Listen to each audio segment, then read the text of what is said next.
It's Wednesday evening. You're listening to Mystic Moon Cafe with Wendy, Schindler, and Travis Short. Every week, we will interview guests that are experts in various fields of the supernatural, paranormal, unexplained, and esoteric. So sit back and let us take you on a journey to educate, enlighten, and entertain as we broaden your horizons. Now, here's your hosts, Wendy Schindler and Travis Short. You're listening to Mystic Moon Cafe. The views and opinions expressed by guests do not necessarily reflect those of the hosts, the network, or our sponsors.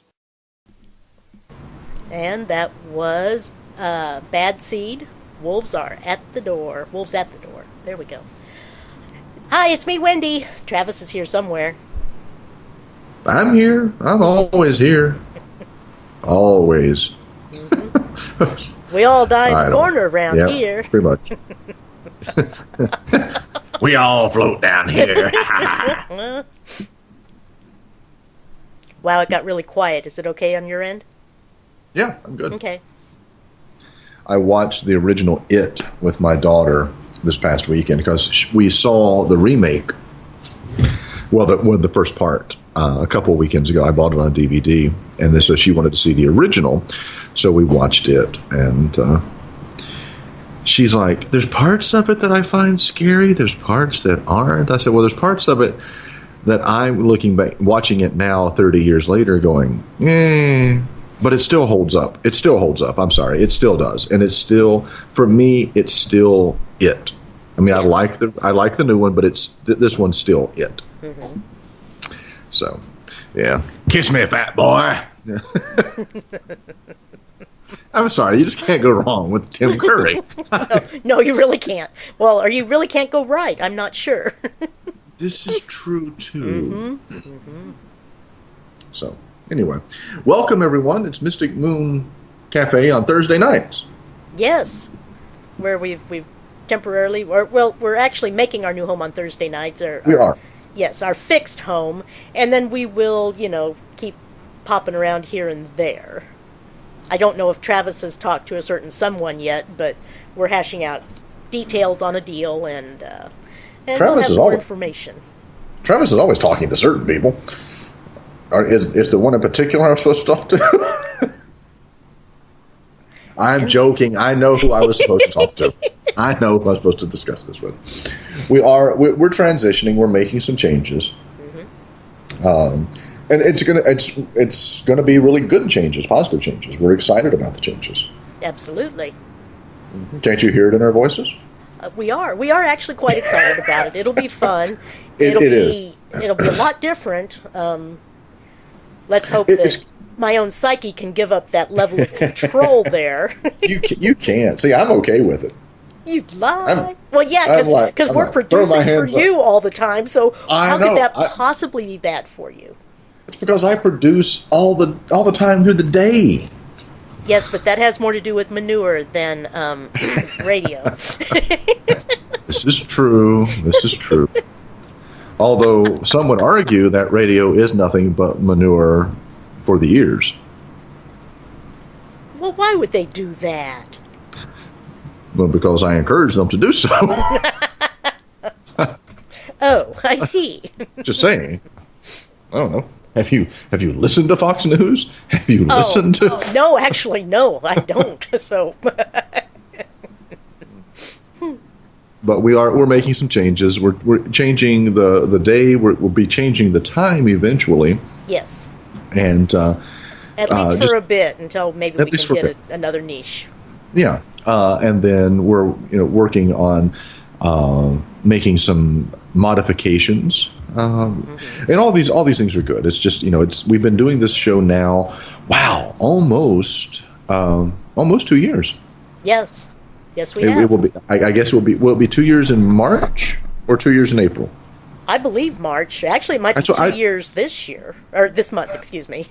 You have to excuse me. I am getting over the flu, and I'm just still not up to speed. Well, I've heard this flu is really kicking people's ass. Yeah, I don't even think I had the bad strain, but it was bad enough that it won't quite let up on the blood sugars and the energy that it's sucking from my soul. You know how these things go. Yeah, I was married. I understand. I have an ex-wife. I know what it's like.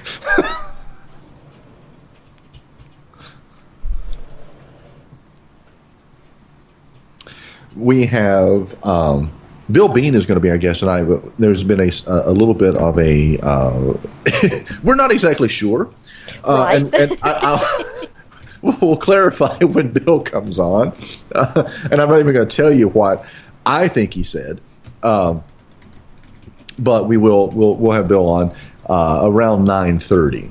And then That's 8:30 for those folks closer that's to true. me. I don't care about. You know what? I'm on the main time zone, which is the Eastern time zone. All you rest of you people just play catch up. Aaron, I'm going to mute him now, but it'll just be us talking, huh?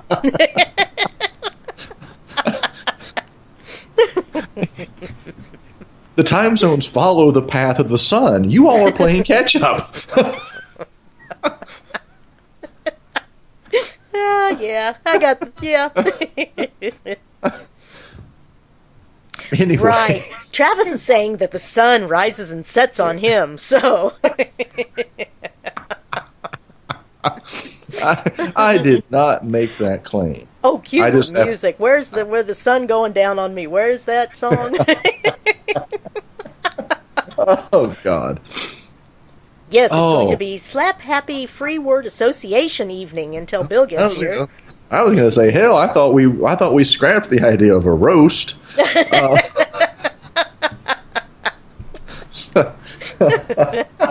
Oh my God! But yeah, we're going to buy a little time until Bill is able to join us. In a couple of weeks, actually on the 22nd, I guess, because we've actually changed the date since we've moved from Wednesdays to Thursdays. So not next week, but the following week, we will have Nick Redfern back on with us. Nick is going to be joining us to discuss his new book, The Slender Man. Yes. Yes, and I do know that the book was supposedly mailed Wendy day before yesterday. Okay. I did find that out at least. So, but we are. The really cool thing about Nick is you really don't even need his book. You just kind of ask Nick questions, and he just kind of. Oh, exactly. He goes with it. He just runs with it. Yeah, it is great. You know, he's one of those really great interviews. It was so funny because yesterday on my morning talk show on the AM station, I had a guy come in. He's the executive director of the Science Center and Planetarium that we have here in the city of Prestonsburg, and they've made just some massive strides working with NASA, doing things back when the solar eclipse happened back in, I guess, late summer. Mm-hmm. Right. It was on my birthday, the 21st. Right. Yes. Mm-hmm. Yes, I remember that. Yeah. I do now. I did too. I never even thought until it went bing. They had NASA sent them 4,900 pairs of glasses to view the solar eclipse with. Mm-hmm. They were estimating they were going to have between 900 and 1,000 people. They had over 5,000 people show up at the planetarium for the event. It was one of the largest solar eclipse viewing parties that was not in one of the locations of totality. There were people that had driven from Ohio and West Virginia and Georgia and Virginia and Indiana and neighboring states to the planetarium to view the solar eclipse. So we had him on the show. And what I do with our guests, and not everybody hears what we do with our guests when we bring them on, but we tell them that it's going to be a conversation.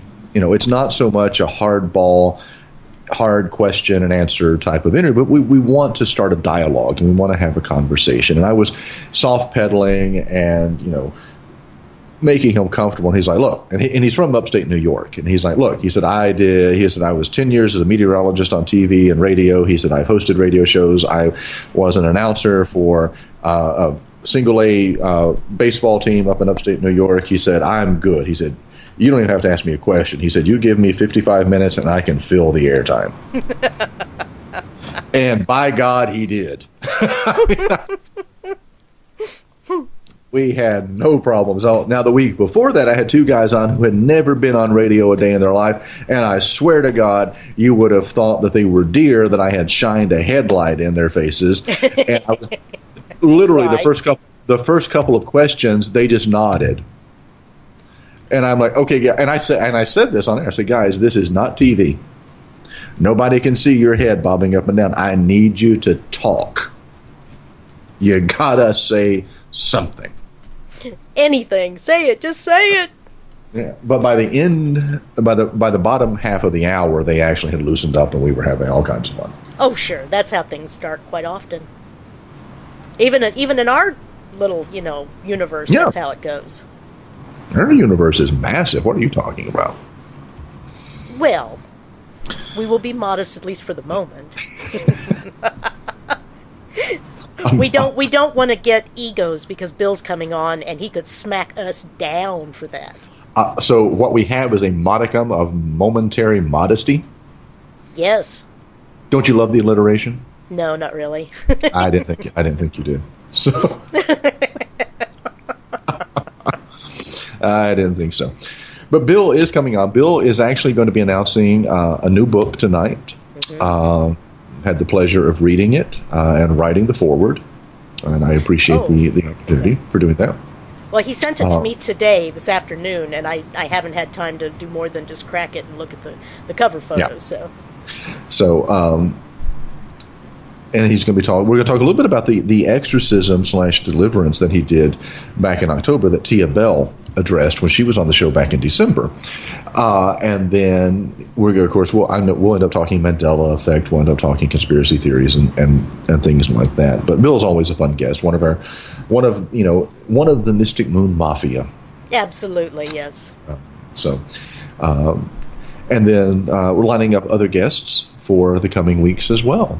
So just playing it by ear. That reminds me, I was supposed to get a hold of the Celtic witch lady, the Moonbeam, I believe her name is. Well, that's how, to keep her anonymity. That's her public name. But she had the flu weekend before last, and then I had it this last one when I was supposed to get back with her. So that reminds me, I need to get back with her and talk to her more about coming on. And golly, we have a whole bunch of people we've been talking to and just need to kind of seal it and go for it. Seal the deal, solidify these dates, get people on, and just have at it. And just once I can pay attention again, hey, we'll be good to go. Like you paid attention before. Well, I had a slight more lucidity. Ooh. And it was not silent. I had lucidity once. Oh, did you? I did. Had flashbacks. Yeah. Oh. Had flashbacks after. Oh wait, no, sorry. That's something totally different. Sorry, my bad. My bad. Oh, ouch. What'd you do? Popped my neck. Ooh, I need mine too. I've been going to the gym every day, and I've been alternating because, like on Mondays I'll do cardio and free weights. Mm-hmm. Tuesdays I just do cardio, and then Wednesday back to both.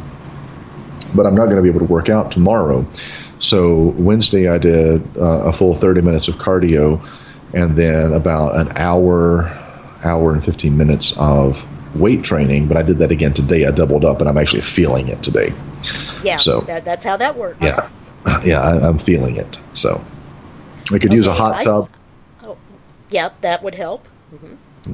Nice barrel of wine. Yes, I said barrel, not bottle. I just say barrel. So, now I expect you to live up to my own. I think I maxed out at like 135 bench pressing when I weighed right at that and was in top form. Okay, well I will do my best. Guys wouldn't let me work out with them because my arms were bigger than theirs were. That's funny. Right? And they couldn't beat me leg wrestling either.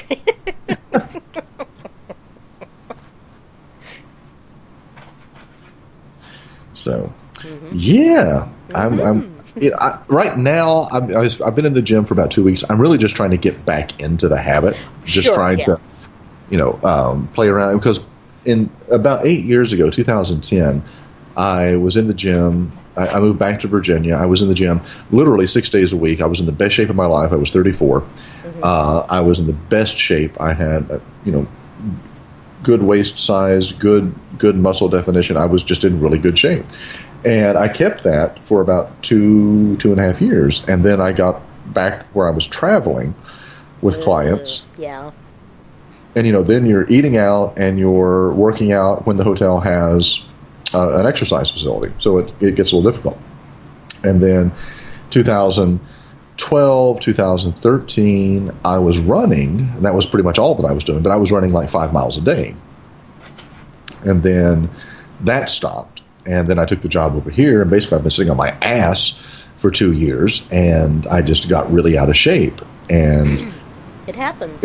It does. And so it's been trying to get back in the gym, work out, get a regiment going, be faithful to it. And back so in the habit. Back in the habit. So I go, I work out, I come back here to Jenny Wiley State Park, I shower up, I go grab quick dinner. Most of the time I do a really, really healthy dinner. Tonight I went not unhealthy, but not, typically I do like a sirloin or a hamburger, no bun, things like that. Right, yeah, no carbs, basically, all proteins. Steamed vegetables, salad. Actually, I got the steak quesadilla tonight, and so I splurged a little bit. Oh, yum. Yeah, it's good. It's good. Actually, their quesadillas here at the resort are better than any quesadilla I've had in a Mexican restaurant in 2 years of being over here. They're amazing.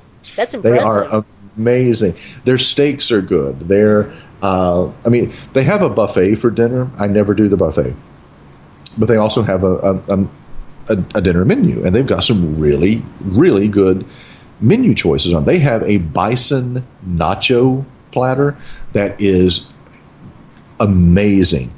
But it's also ginormous. Ordered it one night as an appetizer. Didn't even eat the entree. Oh, my. Okay. It was huge.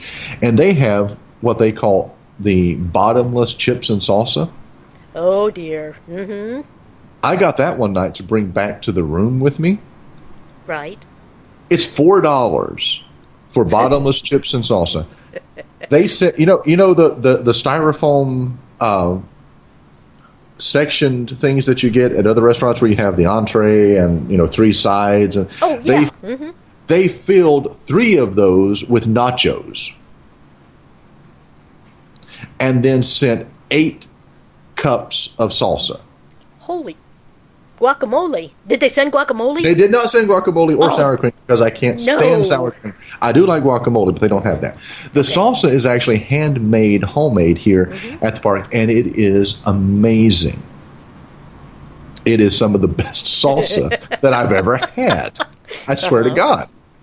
But yeah, I came back with these, these basically boxes and boxes of nachos and 8 cups of salsa. I'm going, holy hell! when they say bottomless, and they're like, if you run out, come back. I'm like, I'm not going to run out. I just wanted something because I don't like sweets. You know this. Everybody that listens to the show knows I hate sweets. What I do get cravings for periodically are crunchy, salty. I don't eat potato chips. I will not eat potato chips. Okay. So basically I do like Doritos or Fritos scoop corn chips or regular nachos or the I forget what they're called, the Harvest whole grain. Ooh, wow, you just went Max Headroom on me. I went Max Headroom? Yes, you did. No, I don't know why. Yeah. That should have. That was funny. Okay. I'd have no clue. But they've got some really good items over here, and they've got a great support staff. It was funny. I heard that too. Yeah.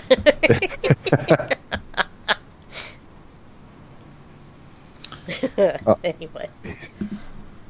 So, what was I going to say? Oh, it was funny because you were talking about your food. Yeah.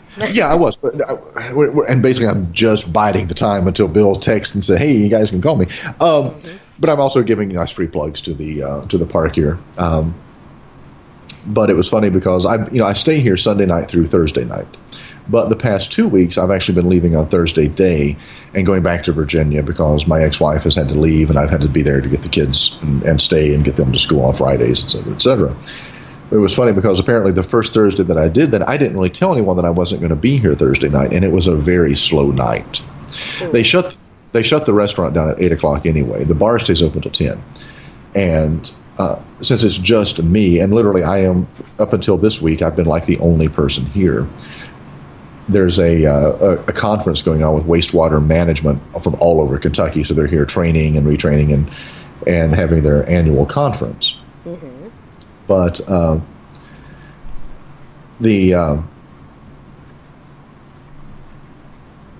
did you lose it again?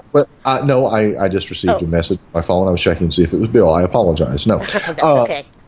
Yeah, but the night that I wasn't here, there was like no one, and the bartender Mickey, who's a great guy, he was thinking about closing the bar up early, and he asked Samantha, who is the over hospitality, so she's over the restaurant and the bar, and he's like, should we just go ahead and close up? And she's like, I don't know. She goes, I'm pretty sure Travis is going to come in for his nightly glass of wine. At least. At least. But it's funny that they knew that. But they also know what wine that I order when I come in too, which is probably a little less, less nice. But it's funny. It was funny. So, okay. But I encourage folks, if you're coming through Eastern Kentucky and you want a place to stay, there. Wonderful facility. They've got about 70 rooms here, plus cabins if you want cabins, and then they also we have a whole dock and pier. There's several houseboats here, and pontoon boats and all kinds of fun stuff.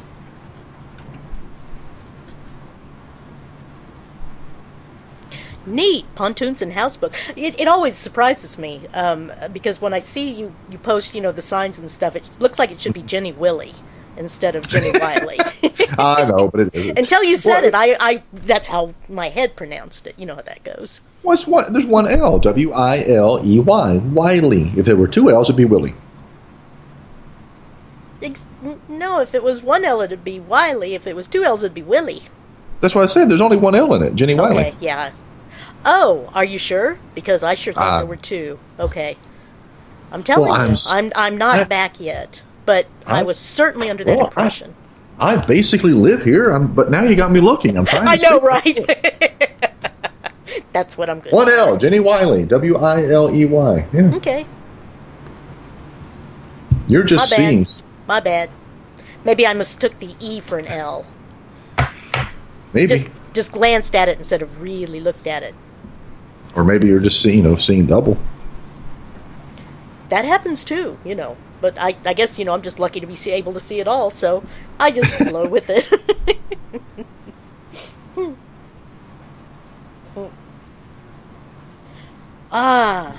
But anyway. Mm-hmm. What's going on in the Peanut Gallery? And I do call them the Peanut Gallery, and I know they hate it when I do. But well, we've got Aaron, and we've got George Warm, and no, we're not going to talk about any convicted sex offenders. I don't support it. I don't want to hear about it. I stand up to it everywhere I can.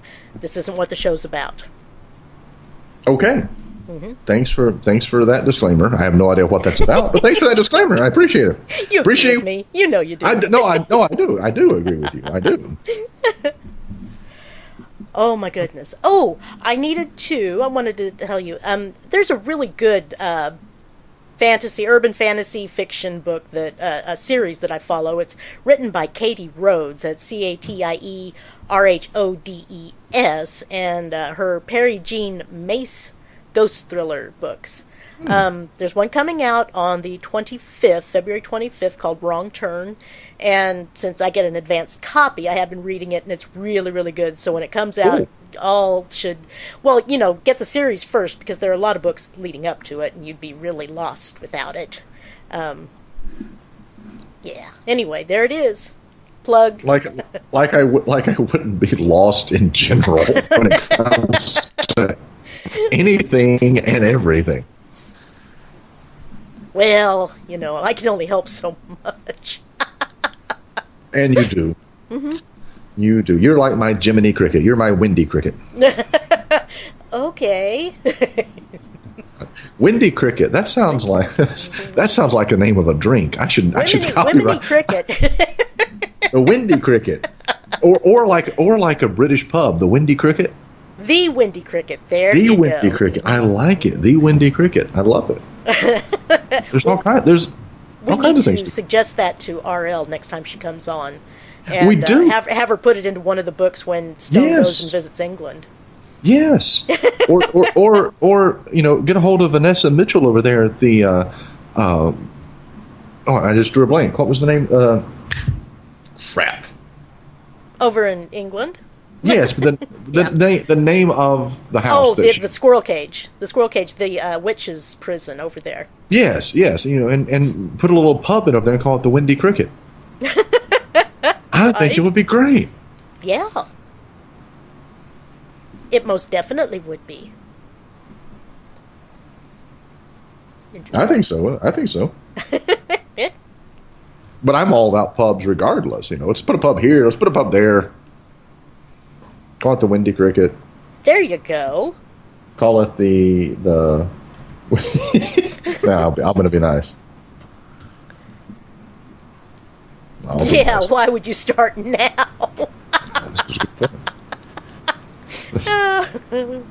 Sorry. Well, I was going to say that, or we could open up a bar / strip club and call it the Skank Tank. Oh my God.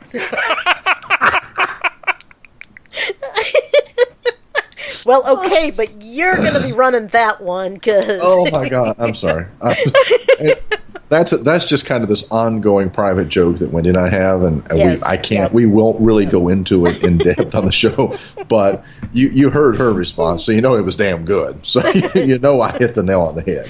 So.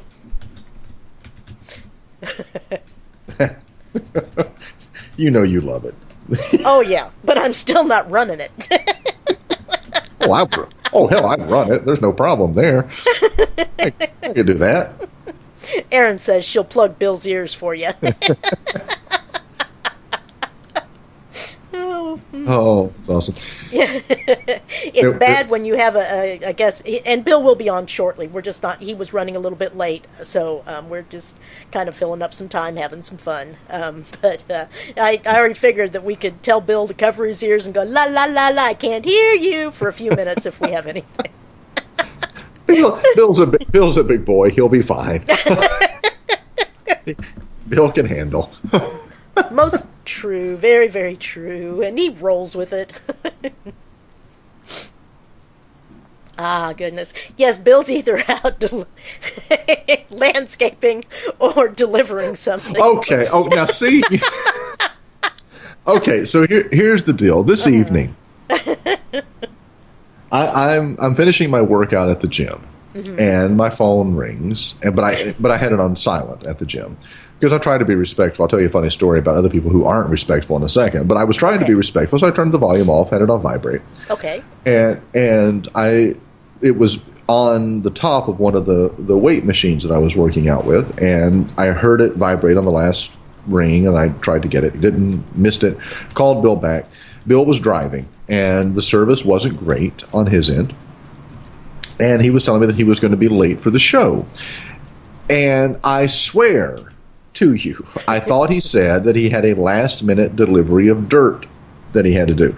Now, I tell Wendy that, and she's like, well, that doesn't make any sense. It's January. Said landscaping, a last-minute landscaping job to finish. That's what I said first, and then I explained. Yeah. That I had heard Bill say a last-minute delivery of dirt. And then it dawned on me, well, hell, I could have misheard. He could have said he had a last-minute deliverance to do. So we're not sure if he had a last-minute deliverance or a last-minute delivery of dirt. So I don't know.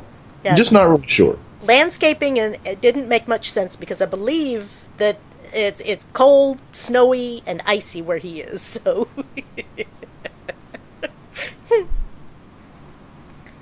So, and Bill just texted me and said, "Can we call him in 5 minutes?" Sure. Well, I just texted and said, "No." I'll call you right now. No way, William Bean Jr. That's right. Ooh. I know. Yeah. It's one of the funniest things I ever heard my dad say was when I got married, and I did something like I do, which always causes irate responses in people. And my now ex-wife said, "Rodney Travis Short." Ooh. And my dad was in there. He's like, "Well, That's why does why he?" It's R. Okay. Yes, and because my dad's name is Rodney. He's like, "Well, why does he get my name when he's only in trouble?" Right. It's trouble one way or the other. It's true. there when they use the three names. Mm-hmm. Yep, it's bad. So yeah, that's what the R is for. The R is for Rodney. Aaron's saying, "So formal, aren't we, Travis?" We are. Yes, Bill. I'm texting Bill now. Yes, we will call in 5, 4, 3. Oh, am I supposed to be calling? Yeah, I know, right? So actually now, he sent that at 9:30, so we've got about 3 minutes, and we can call him at 9:35. Okie dokie. What do you want to talk about now? I don't know. Yeah, I still haven't seen the new It, so tell me a little bit more about it. There are things that I do like about it. Mm-hmm. I do like Bill Skarsgård's take on Pennywise because he is much more of a late 19th century type clown, as opposed to Tim Curry, whose clown just creepy was beyond imagination. Well, yeah. Yes, but I mean, when you think about the TV miniseries, it was set. The first part was set in the 1950s, late 1950s, early 1960s. The second half was brought forward to 1990. And so his clown is much more like Ronald McDonald, Bozo the Clown, the clowns that were popular in the 50s and 60s. So that makes sense.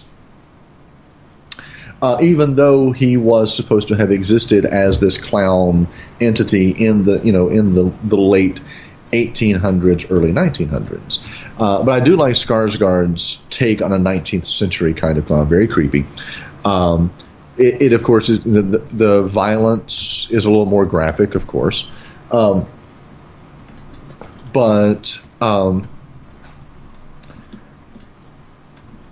I still think that there are scenes in the TV miniseries that are more powerful than they are in this remake. Or I don't want to call it a remake. This new reimagining. Right. Okay.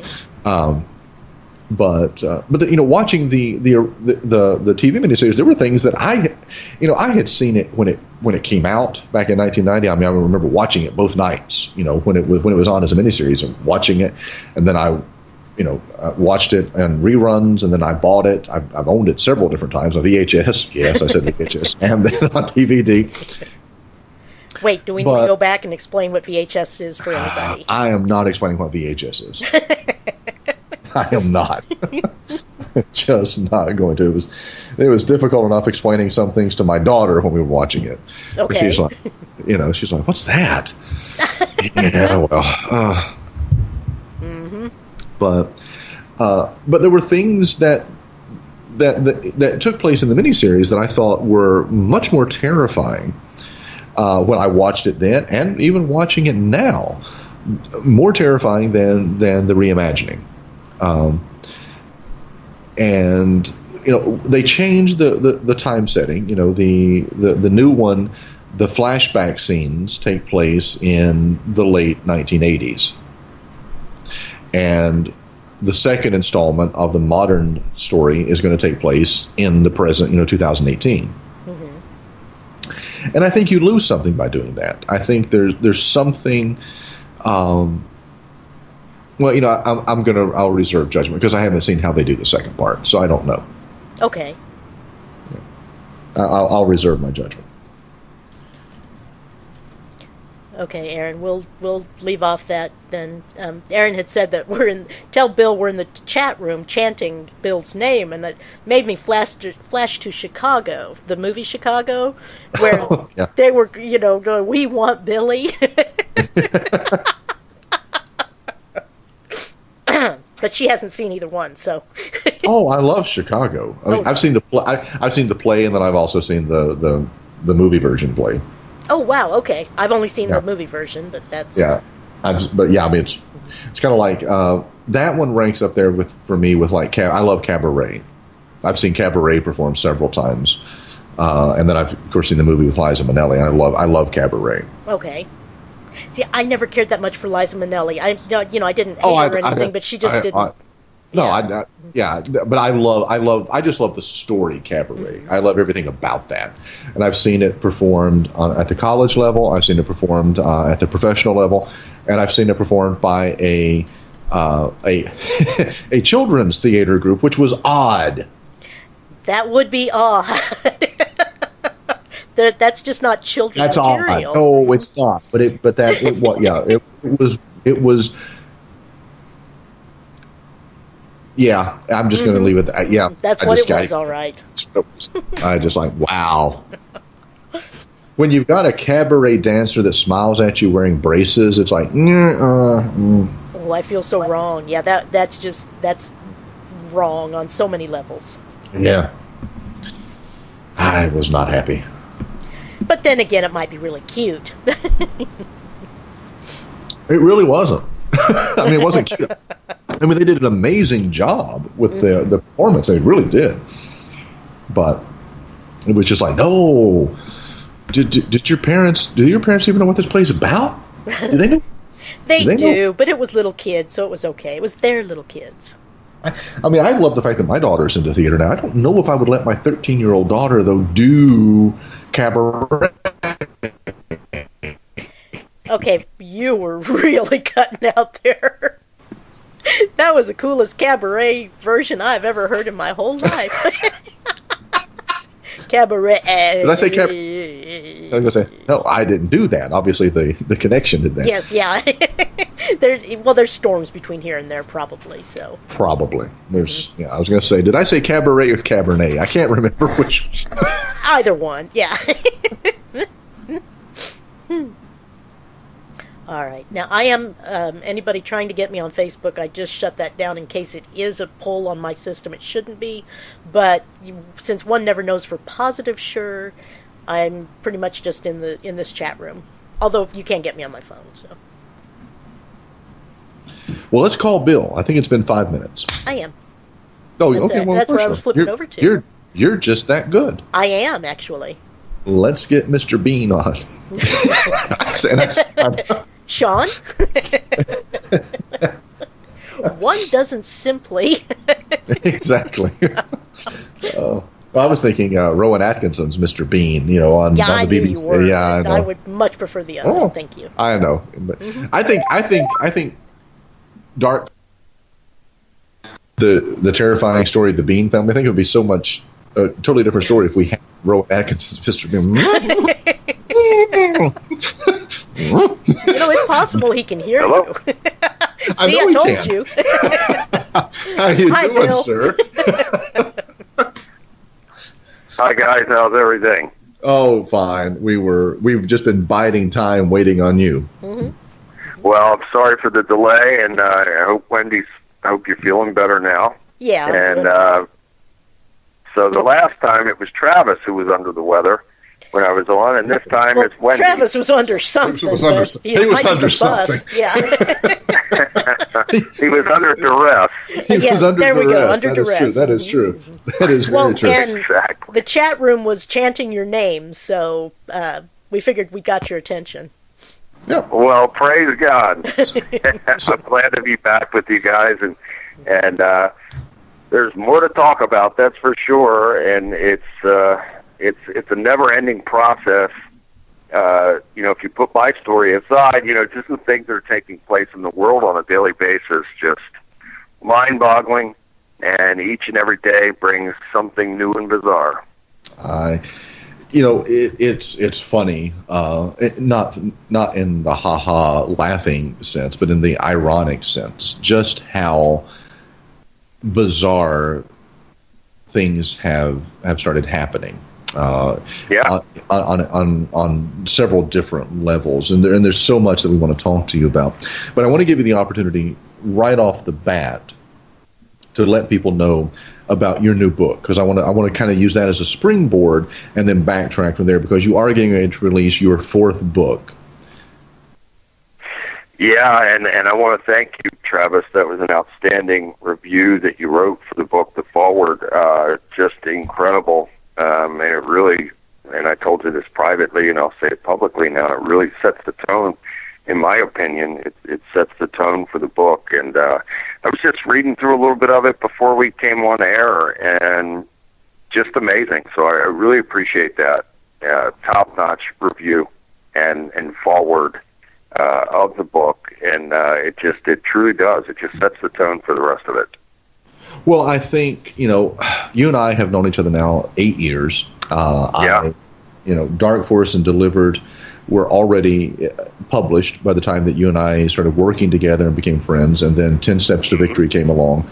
And then this new book, The Connection, and I think it really marries all three of the previous works. And I read it, and it speaks... It speaks to your history and your past. It speaks to what has made you the man that you are today. It speaks to the calling in life that you have, what you're doing. And so, I really do think this is, you said you think it's your best work. I would not go as far as to say it's your best, because I think each of your books stand alone by themselves in different ways and different genres. I do think by far this is your most, probably it's the most intimate book that you've ever written, because you really do peel back the layers that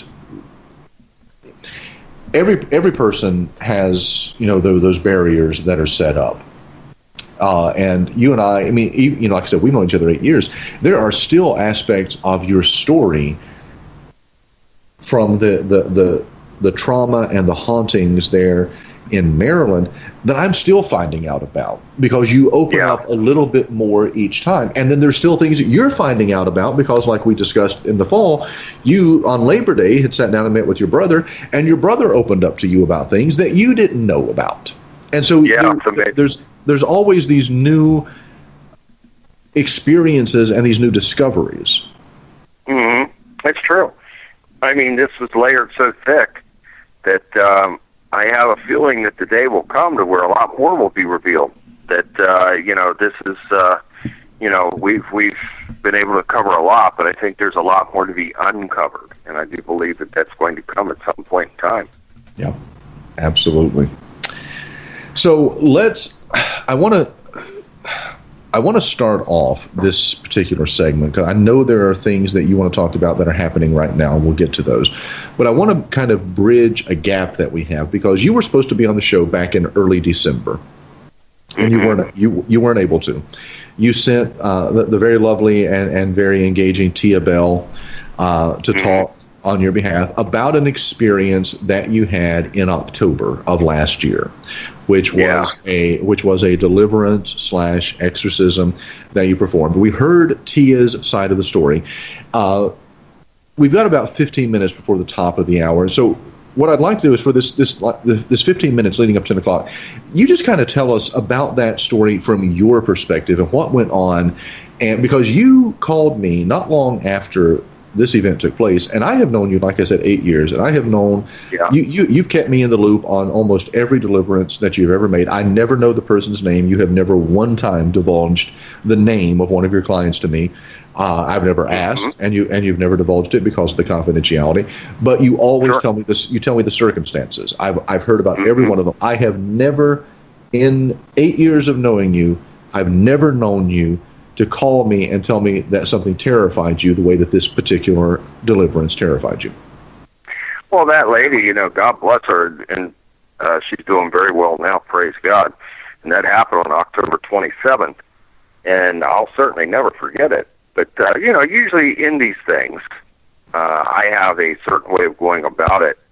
Not a cookie-cutter way, because God works through me to deal with each individual a little bit differently, and I rely on my holy discernment from God to approach things a little differently per each person. But there is a general framework and an idea and a pattern that I do draw from, and certainly anticipated on being working within those parameters for this case. And it just did not go that way from the very beginning. Boy, I'll tell you, it was probably somewhere around 5:30 in the evening. It was still light outside. And the husband opened the door, very nice man, good man, military man, upper middle class family, beautiful home, nice area, very unsuspecting. You would never think that something like that would take place in an area such as that. And I just recall the husband opening the door, and the victim, his wife, was probably 20 feet behind him into the living room towards the, edge of the living room towards the dining room. And when he opened the door, she growled and hissed at me.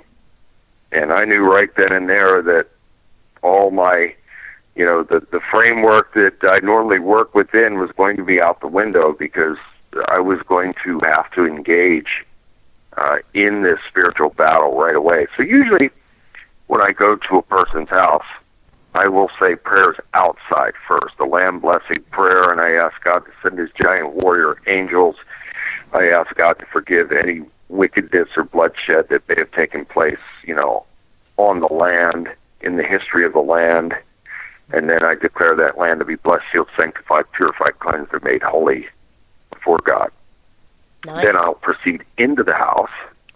I'm sorry, Wendy, go ahead. I said that was very nice. I like that. Yeah, that's what I always do. Mm-hmm. And, that is part of that's a constant right there. So, Mm-hmm. And then I usually proceed into the house, and I will anoint the heads of all who are present with a holy mixture, a combination of holy water, holy oil, holy salt. And then we will sit down. I'll say some prayers first. I'll say the Lord's Prayer, and then I'll say a house blessing prayer. Psalm 91, 1 Chronicles 13, and then I say Hebrews 11, verses 1 through 6, and then it's Psalm 23 as well. And then we sit down, and I have to become a counselor at that point, because I have to know everything. It's not that I want to know the person's deep and dark secrets, but I have to know it all, because in knowing it all, that helps me to get to the root of the problem. And furthermore, when we are bringing up the deep and dark things, this is part of the purging process. So the devil deals in legalities. If he feels that he has a legal right to be there, he'll literally take that to God, and God will allow it because of our free will and our freedom of choice. And so the devil can remain there hanging on to those types of things. But when the person is starting to bring these things up in this purging process, it is breaking all legal right that the devil has over their life. So usually I work, these are the constants that I work in, but on this particular day, that was out the window, because again, when the man opened the door, she was already fully possessed, and she growled and hissed, and I proceeded right in. I didn't skip a beat, though it was startling, because it was certainly out of the norm. It was startling that it was taking place, right off the bat. Mm-hmm. But I don't waver for 1 second, in my faith, or I cannot be in fear at all, because I have to be in control. So when he opened the door and she was growling and hissing like that, well, I quickly advanced right towards her. And then she started to retreat. And it was the power of God working through me that made those powers of darkness that were working through her retreat, to try and get away. And so I followed her right into the dining room and backed her into a corner, literally. And she had a glass, I guess it's like a chalice-looking thing. I think it was red up the top and clear down the bottom, or vice versa. And there was a picture in there, and she was wearing a necklace that, and this plays very big into this, because this poor lady suffered horrific abuse as a child. I mean, some of the worst, if not the worst, some of these things that took place that I've ever heard in my career. And let's just say that one of the abusers had passed recently, and when these pictures and this necklace came into the home, the husband said that's when things started to activate. That was the trigger. Yes, and so at this point, I'm advancing towards her. She's backed into a corner, so then she attacks, and she tried to hit me with the glass, which I blocked it, and then she was trying to bite me. She was spitting on me, kicking me. I had to take her to the ground, and I took her to the ground, and I was probably subduing her, no exaggeration, for 25 minutes. And this was a total battle, and Tia was there. You're a big man. Yeah, but when somebody's under the influence or taken over by these types of forces, they become very powerful. And so praise God for the power of God working through me to be able to overcome the power of the devil that was working through her. So, I mean, this was a battle in every sense of the word. I mean, mental, spiritual, and physical. And so Tia is handing me the Bible and my holy mixture, and I'm trying to, with one hand, to subdue this woman, and then the other trying to, hit her with the holy mixture and pray out of the Bible. And it had come to the point where I couldn't even use the Bible to pray anymore. I just had to rely on my memory to be able to say some of these prayers, and I praise God for that. But it was a titanic struggle that, no exaggeration, lasted for at least 25 minutes. And so then my plan after that was, and after that constant battle back and forth to where, I'm subduing her, she's trying to bite me the whole time, spitting at me, just hurling profanities and just, every foul thing you could think of. At one point also saying, she's ours, you can't have her, and things like that. And I just continued on, by the mighty power of Yahweh and his mighty and holy name, in Jesus' name, I bind and rebuke all of you demons, and I command you to loose this woman, so it just kept going back and forth until it got to the point to where they let her go. And I knew in my spirit, in my mind, that it was not over. I knew that this was just round one, and so my plan after that was to get her back on her feet and get her into the bathroom, into this large shower. And I was going to bless the water and get her in there and continue the deliverance and prepare for the baptism, because I knew that if I could get her that far, then these things would loose her. They would let her go, and God would absolutely intervene and free this woman. So that was the plan. Get her up to her feet. We're getting her into the bathroom, into the shower area. Now I ask her husband to run the water. He starts the water, and now, I've got to get her in there, and I've got to get this water blessed before I get her under. So, I start blessing the water, and then all of a sudden these demonic forces manifest again from within her, and now it becomes a physical battle once again. So I'm physically struggling with her in the shower, and I'm in dress clothes. At this point, the water's gone everywhere. My dress clothes I'm drenched, and none of that mattered at that point. You're talking about life and death kind of stuff here now. And so as this titanic struggle continued, I just had to be unwavered in faith and continued to bind and rebuke and cast out. And while this was taking place, all these different voices manifested from within this woman. And so I had to bind and rebuke and cast each one of them out. So this was an incredible process. It was definitely one for the books, and I've seen a lot of things in my life. And some of the things that took place on that evening were definitely off the charts. And so the final piece of this puzzle was to get her subdued enough and under control again in the shower to get her over to the large soaker tub, which was probably about 15 feet away to the left. And I called her husband in again, and he came and ran the water for that. And then Tia assisted me in getting her out of there and into that tub, which was another struggle.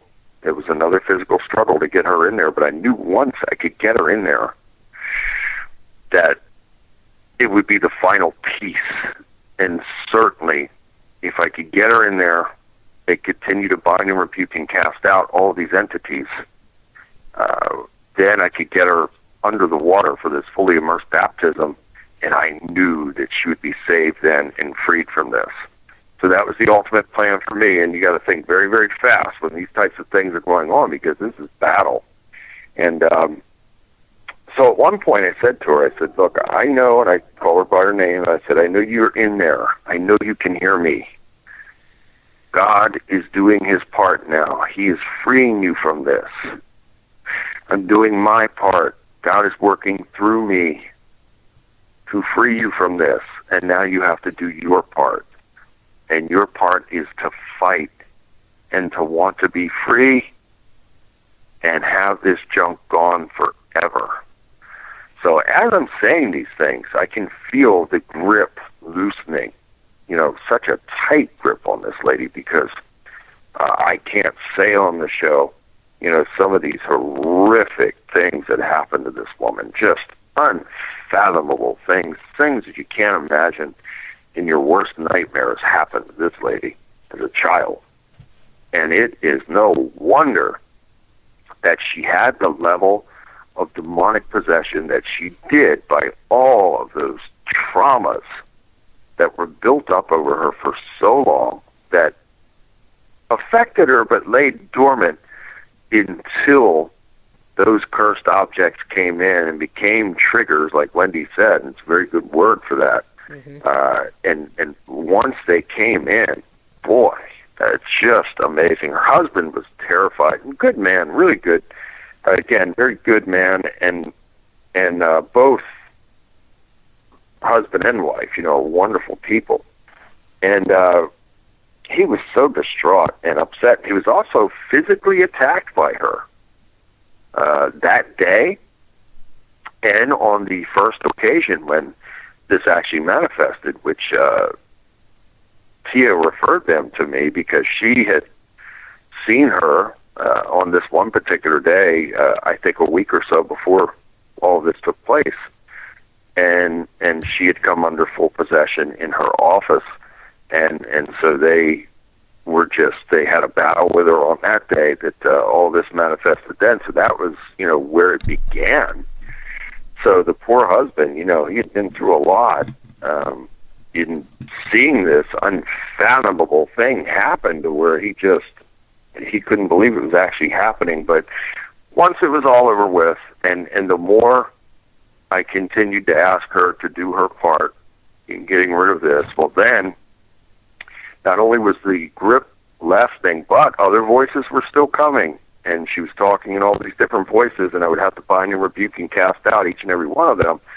But then she, too, would come in her own voice and start to have dialogue and start to tell me about some of the things that had happened, some of the horrific things. And as she was saying these things and bringing them up and getting them up and out and off, again, you could feel the grip just loosening more and more. So finally, we had gotten to a place to where I felt like all the entities were bound and cast out of her.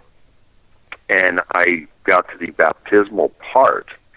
And once it came time to fully immerse her in these baptismal waters, and by the mighty power of Yahweh in Jesus' name, to have his power come over her and be activated within her, when that happened, when I got her under and pulled her back up, you could feel it totally leave her. You know, when demons leave a person, it's like you can't see them loosing the person, but you could see the person being loosed, if that makes any sense.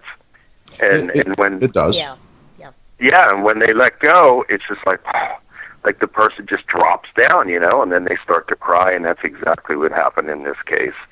And I can't tell you the level of joy that I had, you know, as that was taking place, and knowing that this woman was free and that she was okay, that she was going to be okay. It was one of the greatest moments in my life, certainly in my career, of going around and having God to work through me to help people like this. Now, I have to ask a real quick question, and because this is the first time that you and I have talked publicly about this particular deliverance, but also it's the first time that I've ever heard you talk about there being multiple voices emanating from the person. Oh, yeah. We've talked about them changing voices. We've talked about a different voice coming from the possessed. But you specifically talked about multiple voices, multiple demonic entities. Do you have a hard number or even an estimate of how many demons were possessing this woman? Based on my recollections, if I'm not mistaken, I've probably at least 6 different voices. Male, female, combination? Both. Yeah, both. One was, and a child, voice of a child as well. And so some were these guttural, deep, masculine voices, and other were female, and then one was a child, and it was, the child was speaking as if from London, you know, from the UK or something, and had that type of Cockney British accent, yeah. Yes, exactly. And I'll tell you, it is something that I wouldn't wish on anybody.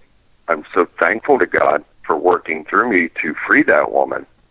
But boy, oh boy, that would be one that if people would have videotaped that whole thing, some would look at that and say, I can't believe what I'm seeing. I can't believe that this could actually be real.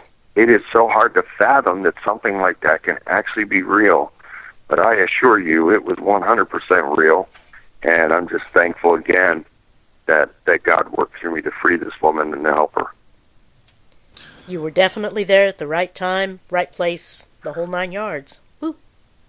Yeah, it was perfect timing, because I feel that had that gone on much longer without any type of divine intervention, there could have been a tragedy there. Absolutely. There could have been multiple tragedies there. Mm-hmm. So thank God. So have you stayed in touch with the woman and her husband? Are they doing okay? Have there been relapses, flashbacks, throwbacks, any type of... The last I heard, and as you know, I've been super busy and I haven't had a chance to connect with them over the last weeks or maybe month and a half. But prior to that, I did hear from Tia that they are doing very well, and I'm so thankful for that. And may they continue to do well. May she have nothing, and her husband as well, nothing but love, peace, joy, good health, and prosperity for life. I pray they move forward in a gigantic way. They're such good people. And they both told me, you know, treat this house as your house. When you're in the area, you come here and stay with us, and you need a place to stay, you know, if you're in town, and, you know, you just come here. I mean, they're just great, great people. Wonderful. Yep, absolutely fantastic. So God wins again. We thank Him and praise Him for it. And it would have to be something in order to truly understand and grasp exactly what took place on that day and evening. I think one would have had to have been there to really see it all and then try and process what they were seeing and taking in. Mm-hmm. Yeah. Now, I'm going to ask you one other question about this event, and then I want to move on to other topics. But the question is actually, the question is a little bit more, it's about this particular deliverance, but it speaks to all the other deliverances as well. Mm-hmm. How does Bill Bean, after an encounter such as that, how does Bill Bean solidify himself and insulate himself and make sure that he's not going to be attacked afterwards? And how do you recharge? How do you start building? Because I know for a fact, I've never done a deliverance. I was a minister. I have ministered to individuals as a chaplain for the sheriff's department, as a chaplain for the hospital. All that is a draining, emotionally, psychically, psychologically, spiritually. It's a draining experience. A deliverance has to be that times 100. Yeah, you're totally right. And you were reading my mind because, as we're talking about this, I'm seeing myself, after the fact, and I recall being so drained. But here's the amazing thing, and this is just, there's no limit to God's power. I was totally drained. I didn't have anything left, but yet, when I left there, I went and met with some people who wanted to meet me. I sat down with them. I was so tired, but I made time to sit down and talk with these people because they really wanted to meet me and talk with me. They wanted to get pictures. They got a couple of my books, and so I made some time for them. I sat there, and I probably stayed with them for, I don't know, maybe an hour and a half, maybe 2 hours. And I left there, and I had to meet another friend of mine who was actually a client. God had worked through me to free him from some pretty bad stuff, too, at one time. And so the exorcism took place in Stroudsburg, Pennsylvania. So I had to go back to near Wayne, New Jersey, to meet these people, which is probably about an hour ride. And so then I probably spent an hour and a half, 2 hours with those people, and then left there and drove another hour and 15 minutes to meet this client somewhere in New Jersey. I don't even remember where it was. It was headed on the way back to Baltimore. And so I met with him, and his name is Bart, and he's become a very good friend, and God bless him. But he was so grateful for me taking the time and caring about him. And I say, when people say to me, thank you, I say, don't thank me, praise God. It's all God. It's the mercy and the favor of God. It's God hearing our prayers and God working through me, and I praise him for that. But Bart was so grateful that he actually gave me something. Now, I'm a guitarist, and I have a bunch of guitars, still in my home, and I don't get a chance to practice like I used to, but I still do try to take a little bit of time to practice. But anyway, Bart was so grateful that he actually gave me a vintage guitar to add to my collection. I didn't want it. I said, I can't take this from you. Are you kidding? I mean, this is valuable. This is something that you should hold on to. And he said, nope, this is the least I can do. And so he gave me a beautiful vintage guitar to add to my collection. So I had met with him at a diner. We sat down. We got something to eat. And then I was tired beyond tired by the time I left him, and I actually ended up driving 3.5 hours home from there. And so it is all God. It is God who refuels me. It is God who keeps me moving forward. I have to move forward in warrior mode, faith, strength, and courage each and every day of my life, because I have to be somebody for somebody every day of my life. Right. This man does not take a holiday. He does not take a vacation. He never takes a day off. This I can vouch for. It's the truth. I mean, and again, it's all God. I've had times where I've been so tired that I just can't even remember. Now, most of the time I fly. If I'm in an area to where it's near to Maryland, whether that's Pennsylvania or Virginia or Delaware or New York or New Jersey, all these areas I will drive to. And, I've had times to where I've been so tired, I just thought, my goodness, I don't even remember most of that trip. I don't even know how I was able to endure it, the ride home. And it is all God. I remember another time, it was the week after that. It was in November, first week of November, after the exorcism had taken place. I had to go to a place called Groversville, New York. And that is way up there. It's about an hour or so past Albany. Yeah. And this is, probably at least 2 hours outside of the city north or maybe more. And it was bitterly cold. And I drove, it was probably, I don't know, a six-hour drive or so each way. And I recall getting there, and these people, again, this is mountains. When you get to this area, it's mountainous, and it was probably 15 degrees, and the winds were blowing probably 25, 30 miles an hour. And they had 4 acres of land, and these people were having titanic problems, and they were having problems that originated from the land, and they felt that it was a previous owner also, because they were seeing apparitions of several different entities, including the previous owner, which was an old man who had a cane. And so I get there. Now, they were saying their animals, their pets were being attacked as well.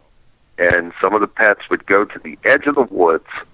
I'd say they probably had an acre and a half that was, where they had their things on it, of yard and sheds and pools and all that kind of stuff. And then the rest was a wooded area behind that, very densely, wooded area. And I recall arriving there, and I was referred to these people by another good friend now, Jason McLeod. And so this was originally Jason's case, and so he referred these people to me, and that's how it came to be. And I went there, and I just remember getting out of the vehicle, and not only was it bitterly cold, but I knew I felt like we were being washed from the woods. And so my plan there was, again, to bless everything and ask God to send his giant warrior angels to carry any and every demon off that may be present in or around the property or in those woods, and to deposit them back into the pits of hell where they belong. So that's, I started into that, still feel like we're being watched.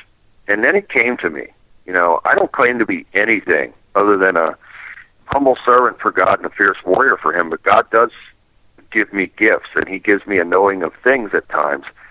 And he put into my mind and my spirit that we were being watched by these Sasquatch Bigfoot creatures that were in the woods. Now, I didn't see them, but I sure felt them. And so at one point, I actually went right to the edge of the property where it would go into the woods, and I stood there and I said, I want all of you to go. I want you to go in peace. You're frightening these people, and I want you to leave now. God be with you. Go in peace.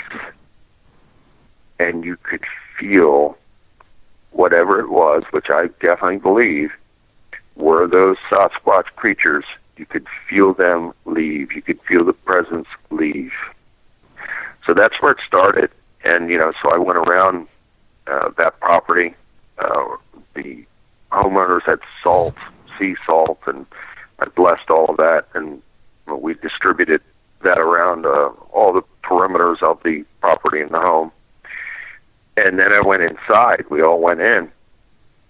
And I was probably in there for 4 or 5 hours, just going through every part of the house. And even before that, I had to get everybody's story, and the children were being affected and being attacked and seeing these apparitions as well. And something I failed to mention before we went into the house, the the man of the house, the homeowner, was telling me that the old man's cane, a psychic had told him that the old man's cane was still there on the property, and that's what was holding the man to the property. And so it was amazing because, we're going through this whole property, and there must have been 1, 2, 3, 4, a garage and 4 of these shed-like garage types of things on the property. And on the third one down, so just picture going into the driveway and you see like a garage, and then 1, 2, 3 of these garage-looking types of sheds behind that. And on the third one down, in the outer soffit, as we're going through and spreading this salt everywhere, I happened to see it. The cane was inside of the soffit area, and now, the man I said, well, this must be it right here, and the man saying, that's got to be it, how are we going to get it out? And again, this is another testament of the power of God.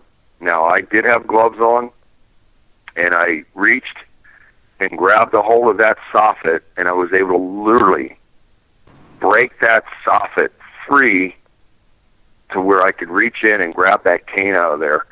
And that's exactly what I did, and got it out. And they had a fire pit in the backyard there, and he, I said, I'm going to pray over this first, and I'm going to bind and rebuke any demons that may be in, on, or around it, and any soul ties and all these things that may be, on this object, and cast out, all this negative junk and all curses, hexes, vexes, and spells, and whatever it may be. And so he, started the fire and put this thing right in the fire, and it would not burn. It was right in the middle of the fire, and it wouldn't burn. And then I had to go over to it again, and I said, by the mighty power of Yahweh and his mighty and holy name, in Jesus' name, I command every demon to leave this cane now. And I really had to take power and authority over it. And then it finally started burning. But it was amazing to see that thing in the center of the fire, raging fire now, and it was not burning. What was the age, the history behind the cane? How, was it? Yeah, according to the homeowner, he said that the old man was a nasty old man, and he used to hit people with the cane and all this kind of stuff, and so he was not a nice person, and he was one of several entities that were terrorizing the family and the pets as well. But what he didn't understand was that the Sasquatch, Bigfoot creatures were part of this also, and affecting the pets, as the pets were going to the edge of the property towards those woods. Just because I'm me, now the energy that you felt. Well, I pick up on energies too. I'm sorry. That's and I get curious about other people's. Mm-hmm. Now, are you absolutely sure it was a Sasquatch Bigfoot, or just a really alien type of energy that's how you were best able to rectify in your own mind what it might be?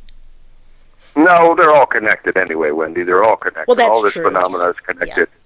And I've had so many experiences with all of these types of things. And that's another thing that I ask clients when I, go to their homes. Are they having UFO sightings and things of that nature? Because it is all connected. And, the Sasquatch beings, in my opinion, are the fallen of the fallen. So they are the offspring of the fallen. So the Benai Elohim, the sons of God that came down and took human women and produced a hybrid offspring of giants known as the Nephilim.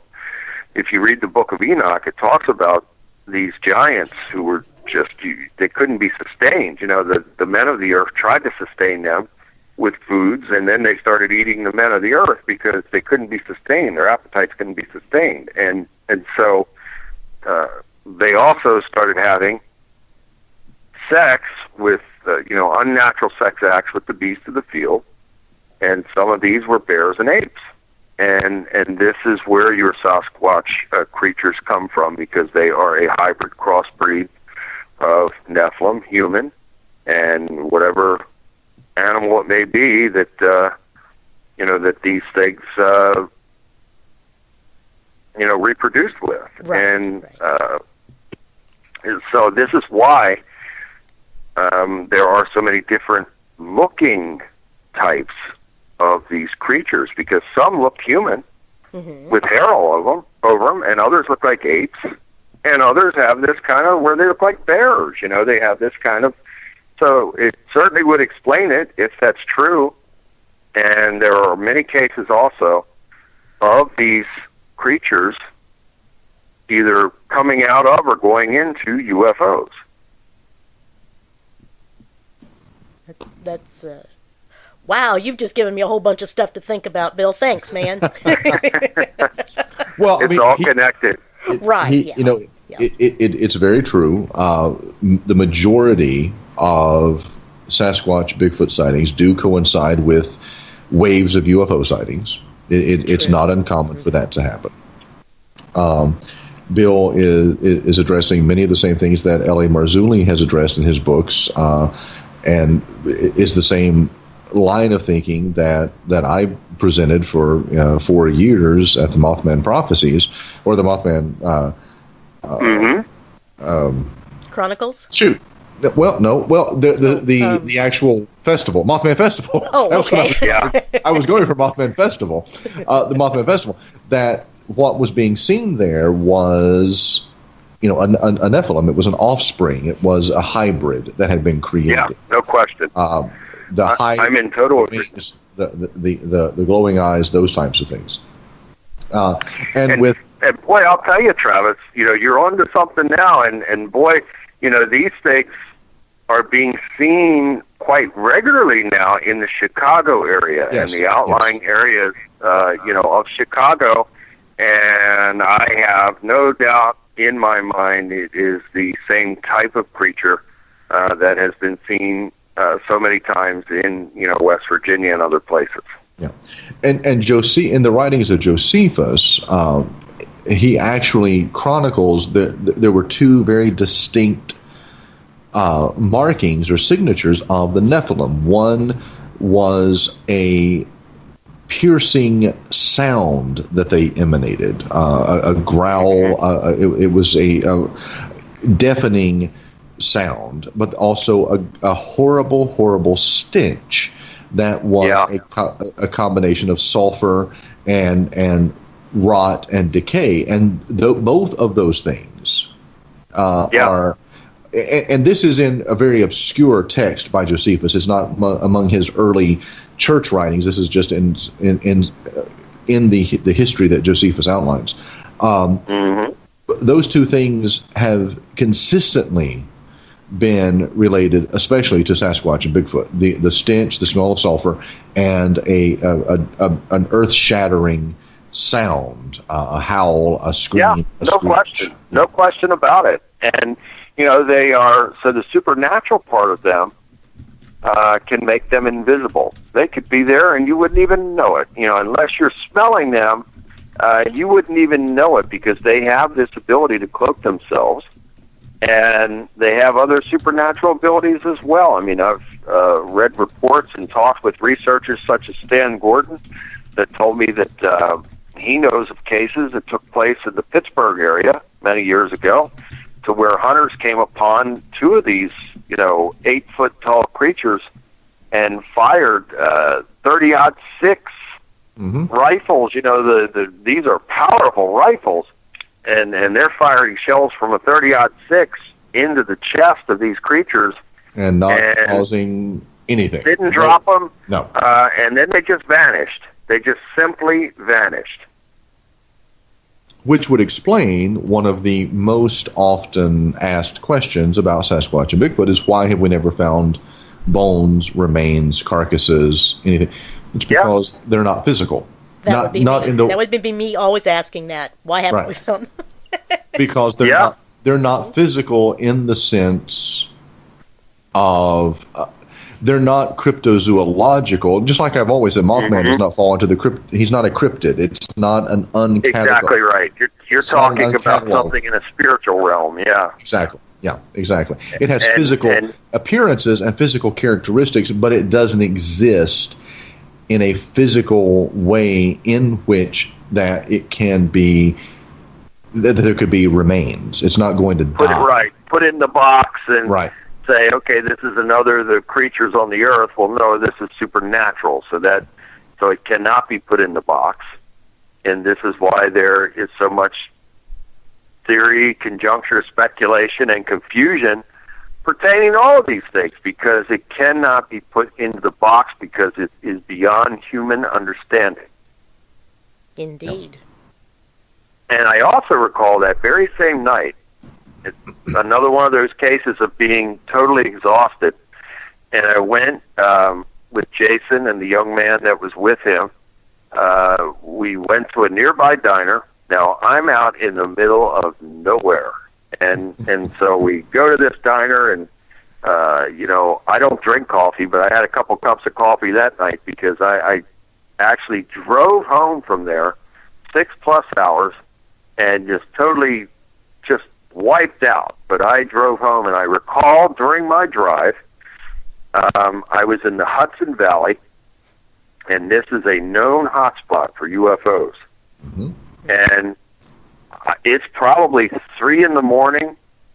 I am in the Hudson Valley. There are no other vehicles on the road at that time, just an occasional passing 18-wheeler or something like that. But I'm in nowhere, in the middle of nowhere. And it was right before I got to a town called Newburgh. And before I saw the object, let me back up a little bit. When I left the diner, there was a copter that came over. Now, Travis could tell you that, I have had these copters around me for many, many years, and no matter where I go, these copters seem to be around. So that's where it started. I came out of the diner, and this copter came over, and it actually stayed with me for about 10 minutes as I was going down the road. So that was part one. And then part two was that I got a ways down the road, and I was in the Hudson Valley probably 20 miles before I got into a town called Newburgh.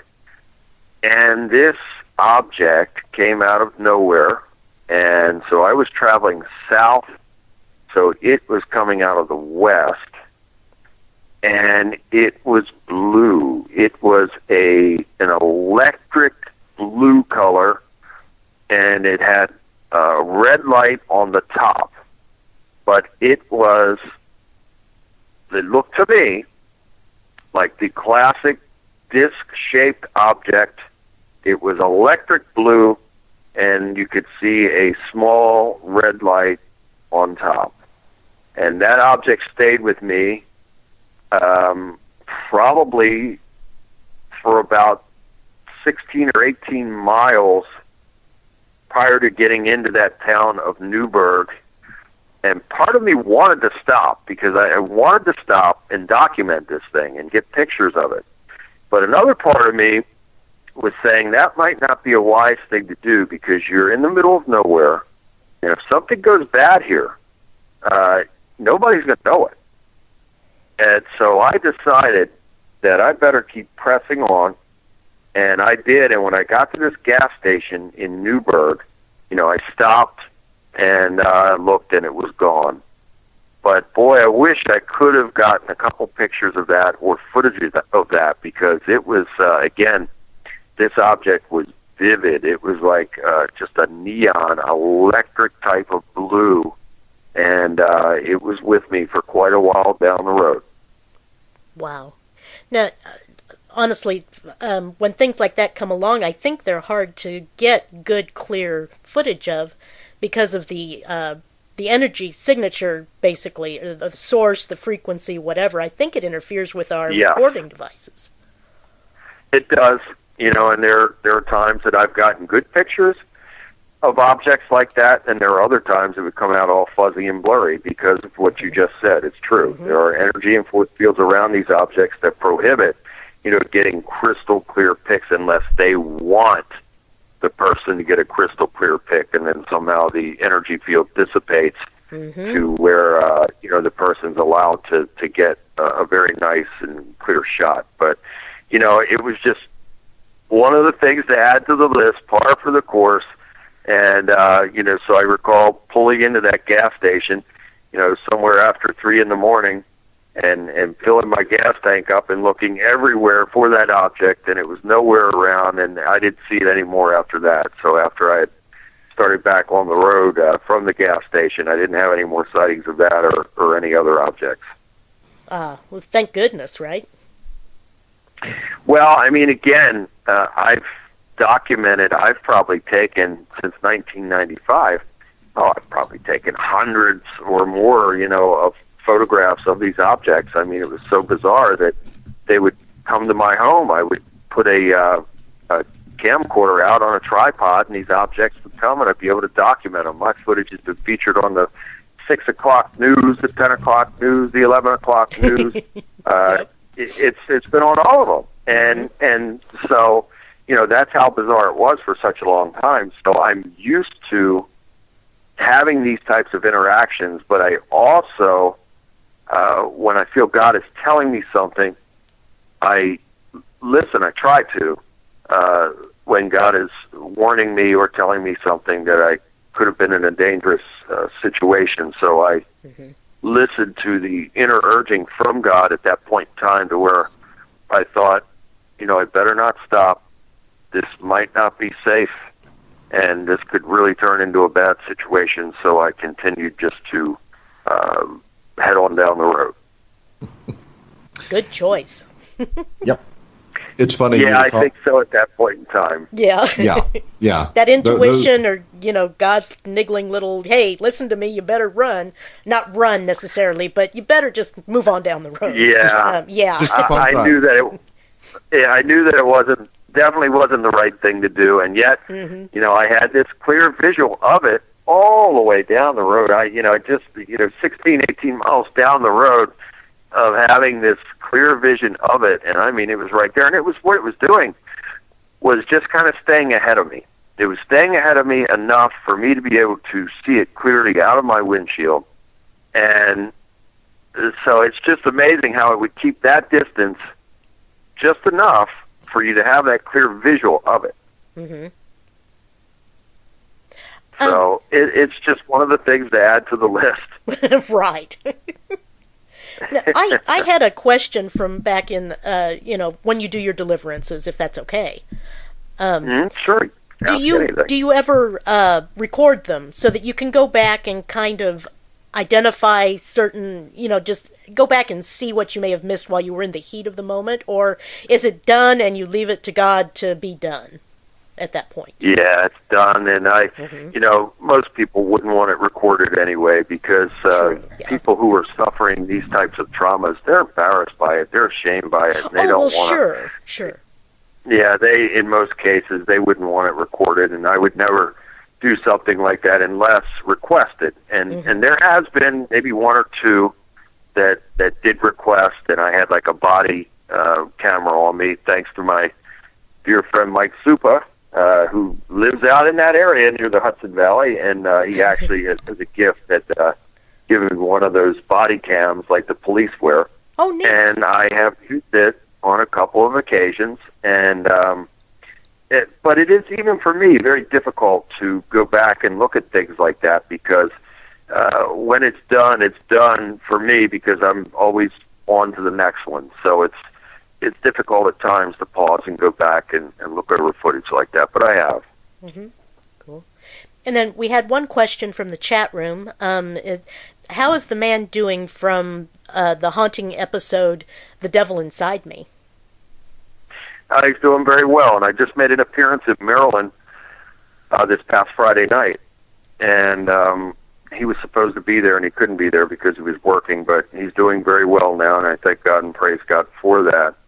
And that was another young man that had suffered quite a bit of trauma in his childhood and been through a lot of things, and God did deliver him, and I praise God for it. And I'm glad that that question was asked, and I just made this appearance near BWI Airport in Maryland this past Friday night, and thank you to Margaret for hosting the event. And it was a lot of people showed up. I was surprised because it was really, really cold out and windy, and I didn't think that very many people would even show up for this event, but people came from New York and New Jersey and Gettysburg, Pennsylvania. I couldn't believe it. I was shocked, and it was a great turnout. It was a wonderful evening. So looking forward to the next one, which the next one will be on March 10th in Brewster, New York, which is up near that Hudson Valley again. So I can't seem to stay away from that area for too long for some reason.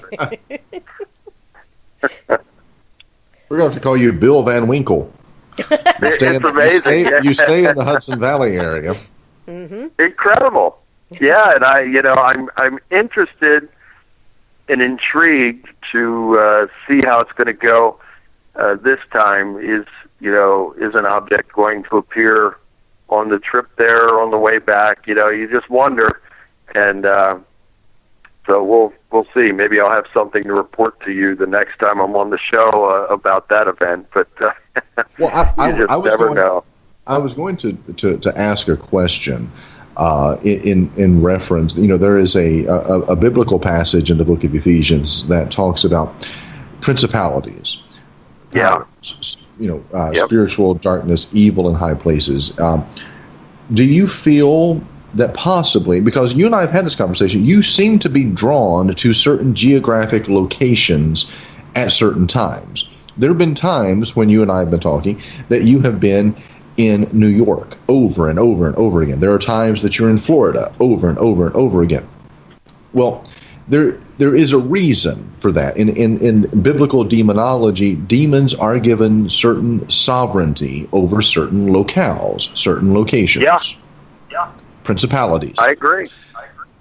Do you feel that maybe that's why you're being drawn back to the Hudson Valley area? Because there is, at this point, a surge in demonic activity, and God needs a spirit warrior there. There needs to be a balance to offset that manifestation. Yeah, I do believe that, and I totally agree. And so, I have found that it does shift, like Travis said. It does shift from area to area, and for some reason, it seems to have shifted to that area now. And New York City as well. I mean, I have a lot of clients in New York City, and then out towards the Hudson Valley, and in Jersey also. And two other places that I seem to frequent more than others are Chicago and Detroit. And right. I was in Detroit the night of the meteor and the big boom, and I was with a client, and I heard it, and I thought, what? I said to the client, I said, do you hear that? It can't be thunder. I mean, it was thunder times 10. It was so loud. And, come to find out, it was, which I think there's more to that story than just a meteor, because not too far away from where I was, something had come down and struck this garage and absolutely incinerated the garage and the car and all the contents in there. And I also find it interesting that there are other locations, like the most recent is in Nice, France, to where something has come down and created this giant crater in the ground. So something is going on here. I'm not quite sure what, but I also find it very disturbing and alarming that we now have all of these warning things going off in different parts. We just had it on the East Coast here, and in other places, Florida, Hawaii, and all these different places where they're, saying tsunamis coming in or missiles or whatever it may be. This is not a coincidence. This is not somebody behind a keyboard or something that just mistakenly hits the wrong button. There's a lot more to this story, and I don't know what it is, but something is definitely not right. Right.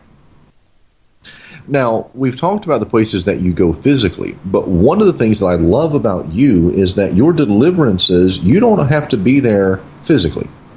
You do phone, true. You do phone deliverances. You do Skype deliverances. Yeah, it's true. I just helped a man in Denmark the day before yesterday.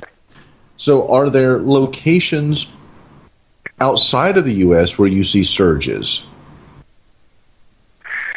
I can't really pinpoint. Well, no, that's not true, because I've helped a lot of people in Scotland. Okay. Scotland, Ireland, the UK, Scandinavian countries, Brazil, Pakistan. There was actually a family in Pakistan that were under siege, and they were the only Christian family in their neighborhood, and they were under siege from demonic forces, and I helped them. And I remember a memorable, they're all memorable, but one in particular was with a family in France, and they did not speak English, and I do not speak French. And I really had to rely on God to get us all through this.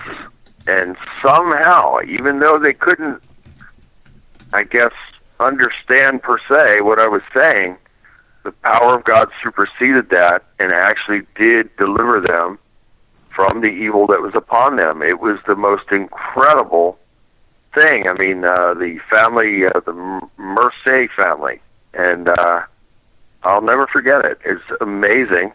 And the last I heard, which was about probably 6 months ago, they're doing very well, and they're free from all of it. But they were having some really bad problems there. And so our God, his power is limitless, and even though there might be a language barrier, he has worked through me to conquer that. And then another family I did a Skype session with in Cairo, Egypt. And it was a mother and two of her daughters. And one of the daughters was in the beginning stages of possession and was exhibiting signs of possession during this Skype session. And God did work through me to take that from her, and they're doing very well now. So it's just amazing when I look back on some of these things, and it really takes somebody like Travis to ask the question to kind of jog my memory a little bit, because I'm always moving forward, but yet it's like this big blur as well. So I don't often reflect back because I'm always moving forward to the next one. Mm-hmm. But when I do look back and reflect a little bit, it's amazing. The power of God is amazing in some of these situations and people and places, just unbelievable. Well, you operate in warrior mode 24/7. So it takes somebody like me to come back and say, okay, Bill, you did this, you delivered this person, this. I've had people that will text me once in a while from years ago and will say, do you remember this or that? And I'm like, no, I don't remember that. I'm trying to remember that. Mm-hmm. Oh, good. It's not just me then. No, it's not. It's just and it's kind of like when I was married, my ex-wife is a college professor, and she had students. And God, she's been at the college now 20 years. So that, you can imagine how many students that come through there. Yeah. They all remember her. They'll come up, at homecomings and things like that, and they'll be introducing themselves and introducing their family, their wife, their kids, and things like that. And she has no idea who they are. And she's like, I can understand that. And she's like, I feel bad. And even now, even though we're not married, she's like, I feel bad. I said, but don't. I said, there was one of you to a classroom of 40 of them. They all knew who you were. You're not supposed to remember every single one of them. And it's not about importance. It's not about their a priority. It's not about them being less than. It's just there's you, Bill Bean, the spirit warrior and the deliverer, and there's all of these people that you're dealing with. All of these people that you're delivering, all these people that God is using you to help. No, you're not going to remember every single detail. They're going to remember things that you don't remember because they're also experiencing it from a different perspective than you are. Yeah, you're absolutely right. You are right. And like your wife, I've had those moments of feeling bad because, you think, wow, I wish I could remember that, and I feel bad that I don't. But when you put it that way, it really does make perfect sense. Because, I mean, think about it. In the 8 years that I've known you, how many people have you performed deliverances for? Oh, I've lost count. I mean, just it's probably in the hundreds, I'm sure. It's just it's got to be. Yeah, I've totally lost count, and I mean, just one after the other, and I mean, I've had days to where if I'm not traveling, there would be days to where I would sit here and maybe do 4 or 5 of those in a day, and/or night, one right after the other. And so I've also gone to churches to where the people would line up down the aisles, and I'm doing one after the other. So just, it becomes a blur after a while. You just, I can't even, there's no way I could put a number on it. No, I mean, and so therefore, it's not that you don't remember these people. You are at this point in your life, in your ministry, an extension of God. Praise God. And God's will and God's movement and God's functioning. And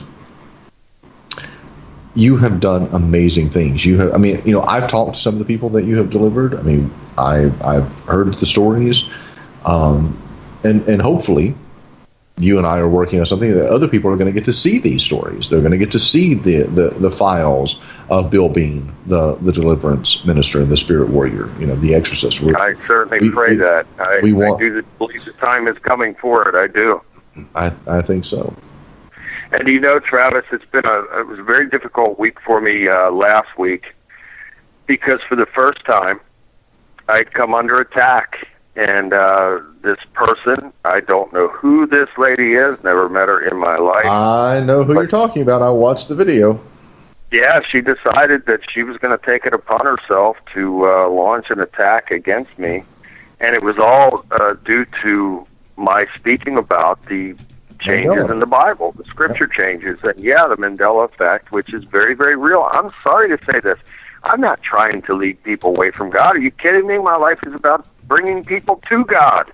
And so this person, and this is where it gets dangerous with people, to where I always say, and this is what my new book, The Connection, is about, making our strong connection with God. So it doesn't matter, yes, the Bible is an inspired work of God, yes, but I do not worship the Bible. I worship God, and people are not to worship graven images. And some of these people start to worship the Bible, and when that happens, and somebody like me is out there speaking, about these changes, which are very true and very real, this really rubs some people the wrong way, and then they launch these attacks. And furthermore, I find it interesting that this took place just as I completed the manuscript of The Connection. Then all of a sudden this takes place, and this one lady who made the video is backed by someone else on YouTube that has hundreds of thousands of subscribers. And so it was a real attack that was launched, and I mean, a lot of people piled on as well. So perhaps it was not a lesson, but it was a testament of what we are to do when we are attacked. So there was an example there, and I praise God for helping me to, it's difficult, because I don't like to hear that people are saying terrible things about me. And this lady took this far beyond, just attacking me for the scripture changes. I mean, she was saying some personal things about me that were not true and really attacking me, and personally. And so that hurts when you have people that are, making a real effort to attack you in that way, especially say things that are not true. And so I endured it, and God got me through it. And I actually prayed that, God would help me to not take this into where it was, really hurting me in my spirit. I had such a headache, the first day when I was made aware of this, and it was a man that I've never met before named Ronnie, and I think his name is Ronnie Davis. And he had sent me a message saying, Mr. Bean, this woman is slandering you. She's attacking you. And I had no idea. So God bless him. I'm thankful that he made me aware of it. But as I started reading these things and watching, I couldn't even watch it. She made like 8 videos. Yeah, about she did. me. 8 videos. She did, and it was actually one long video that she broke down into like 8 or 10 smaller videos. Yeah, it was. And but you know as well as I do. I couldn't even watch it all. Well, and you shouldn't. And you know as well as I do 2 things. Number one, anytime you are standing for what is right, people come against you. I agree. And then number 2, and I'm sorry to say this, but in Christianity, and I use that in very, very heavy air quotes, in Christianity, there are so many factions of people that believe one way and one. I mean, you've got those that believe it's only the King James Version of the Bible. You've got those that believe it's only the Baptist way. Those that believe it's only the Methodist way. Those that believe if you're anything other than Catholic, you're not. I mean, there's so many different views that it's and this particular woman, I did watch the video. She obviously is, and even if you look at the messages that were posted to her YouTube page, there were people coming out against her because they were telling her she was a woman and she shouldn't be teaching at all because the Bible says a woman should remain silent, and which cracked me up. I'm going, ha. Yeah. It was amazing, the back and forth. Yeah, it's true. I mean, this is what happens when you open up that door. You're gonna start preaching and teaching and coming against somebody and claiming that you're standing on the Bible, and then you're going to have all these other people going, well, the Bible says, and the Bible says this, and the Bible says that, and the Bible, and that is the problem. I agree. In all honesty, and I watched her video, and I don't think, I mean, she targeted you because I think you are prominent in the Mandela effect issue. I think she was coming out against the whole concept of the Mandela effect and that things are changing. But I'm sorry, you brought up things. I've looked at it. I've done my own research, and I still have memories that I know are real. They're real in my mind that don't add up to current research that I can do and say, okay, I remember seeing this TV show or this ad. I remember things being spelled this way, and it's all changed. And it's all changed. So something is going on when it comes to this. Yeah, it is. Mm-hmm. Now, and I'm not trying to fearmonger. I'm not trying to, certainly not trying to lead people away from God. My message is now is the time to draw as close to God as possible because of these times that we're in. I don't know exactly how this is happening. I mean, I have my suspicions, through CERN and D-Wave computers, but I'm not there. And even if I were there, I still wouldn't have the understanding of how that works. But it is supernatural nonetheless, and these changes are real nonetheless. I mean, for instance, 1 Corinthians 13:13, faith, hope, and love. Of these, the greatest is love, right? Right. It doesn't say that anymore. It says charity, faith, hope, and charity. Of these, the greatest thing is charity. Now, we know it was love. I've been in the homes of people who have had this scripture on their walls, like whether in wood blocks or up in some way, and it always said faith, hope, and love. And now it says faith, hope, and charity if you look in the King James Bible.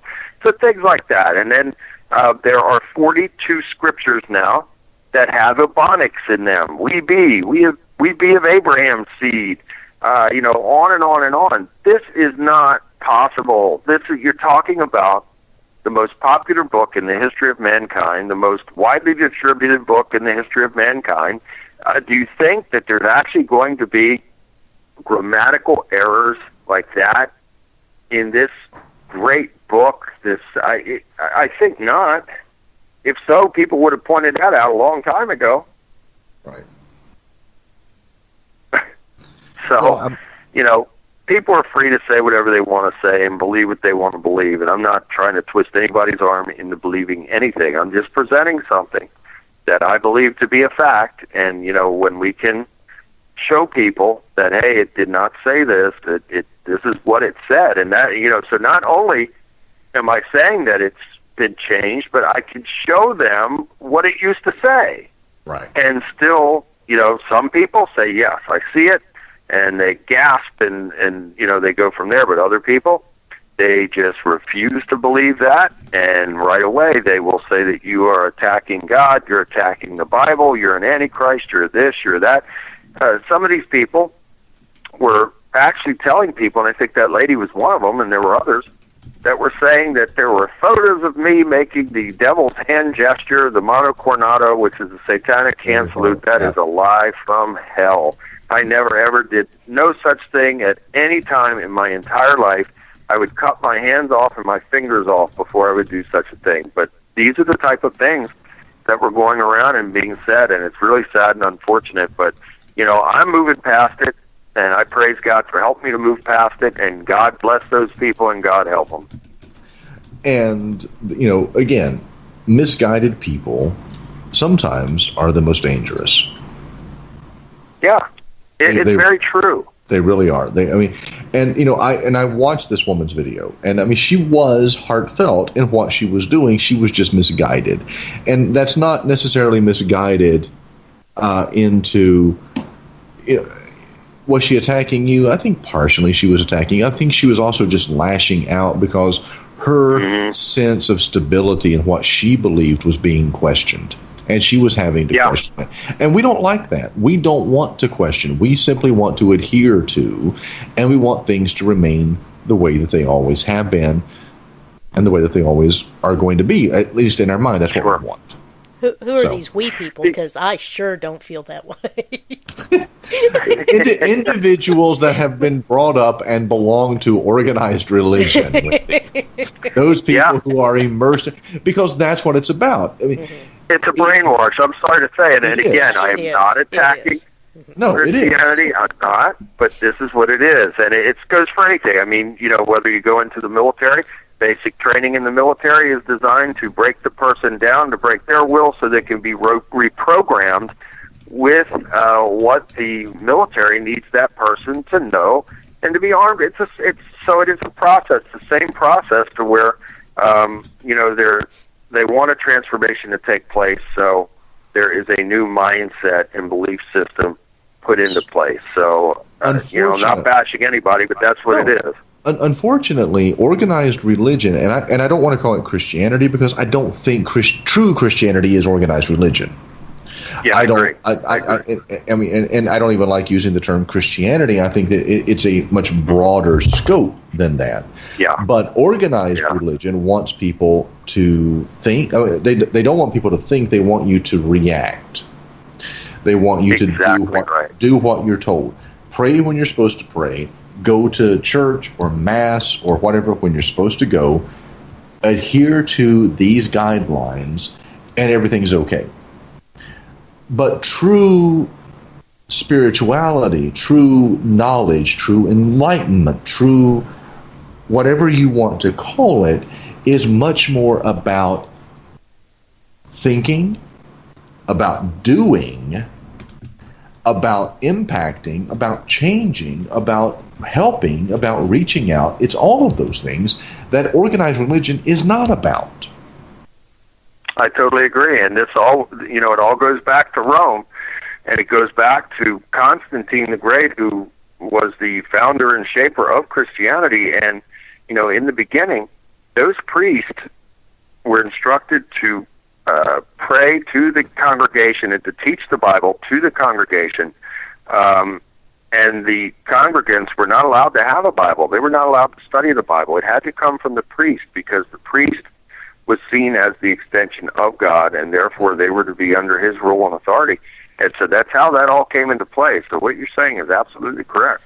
Well, and Constantine set up, quote unquote, the church as a mirror image of the Roman Empire. So you have the emperor, who is God on earth, dictating what is done, and therefore you have a priest who is God on earth dictating what is done in religion.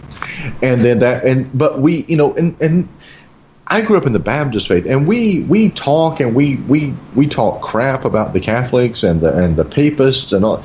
But the fact of the matter is, we've done the same thing. We've set up Jerry Falwell, we've set up Pat Robertson, and we've set up all these other entities who are talking heads, nothing more than talking heads. And then we expect to other people to follow them, and they say vote this way, and they say do this, and they say dress this way, and they say sing these songs, and don't do this, and it's not. It's none of it is about as you say in your book, a connection, because literally, literally, it is about a connection between one person and God, not one person and a congregation and a spiritual leader and God, but one person and one God, a connection. It is an interpersonal relationship. And without it, we don't have anything. So you can go to church 24/7. If you don't have that real and personal connection with God, then you don't have anything. Absolutely. You're wasting your time. And it's very sad because there are so many people that are in the churches that are lost. And they, especially like the mega churches, to where these people will go in and they feel like they're just they're in the crowd, but they're just totally looked over. They're not making any connection with the pastor or the hierarchy, the assistants or anything. They're not making any, so they're just there. And some of these people are on antidepressants, and they're hopeless, and they get frustrated. And some of these people end up leaving the church, and then they lose their faith because their thoughts were misguided to where they should have been making their personal connection with God. And it's wonderful to gather and worship and assemble in praise, real praise and worship of our glorious God. That's wonderful. But if you are going there without making your real and personal connection with God, then you are wasting your time. There is an old, very old country/Southern gospel song. Hank Williams Sr. did it. And it was done years ago, like the 1940s, 1950s. But I think it speaks volumes to established religion. And I only, off the top of my head, I can only give you one line. It was me and Jesus got our own thing going. Me and Jesus got it all worked out. That one line, but it encapsulates what the true essence of spirituality is about. One person and a higher being. And there are people that they don't want to call it God. They want to say Yahweh. They want to say Yeshua. They want to say Jesus. I get it. Quite frankly, I think God is too big to put any name on. Very well. May be that way, Travis. And I just think that the bottom line, you're right, is that we have to connect with Him in that way, no matter where we are, no matter what we're doing. I think if we establish that real and true connection, then we'll be blessed. I think He speaks to us individually. And no doubt. And I think we have to answer individually, not in mass, not in congregate. I mean, He speaks one-on-one. Not choosing one over the other, but he chooses each one individually to speak to us. I'm not saying he separates. A lot of people miss out. the message, though. Yeah, they do. They miss the message because of what's currently taking place in the world, where we are just immersed in all of these things that are really designed by the devil to break and distort our connection with God. So a lot of people miss that message from God. And then they stand there and say, well, where are you? How come you won't talk to me? And the whole time God's been there trying to talk to them and trying to give them something, and they can't grasp it. They miss it. Absolutely. I can't believe that we're at 11:04 already. The time just goes so fast, and I look forward to coming back the next time. And the next time, we'll really dig into the book, The Connection. Yeah. And, I'm again, blessed and thankful and grateful to be able to have written the book. And I just pray that God will work through the book to reach and touch and help many more. Well, and having read the book, I can tell you it's going to. Well, go on and tell us a little bit more about it. Maybe read the foreword that Travis did, or the. Oh yeah, it's awesome. I mean, he did an awesome forward there, and I say review forward because it's really a great. It is a great review. I mean, I'll probably feature it as a review as well. But Travis wrote this saying, I count myself a very fortunate and blessed man. For the past 8 years, I've been able to call Bill Bean my friend and brother.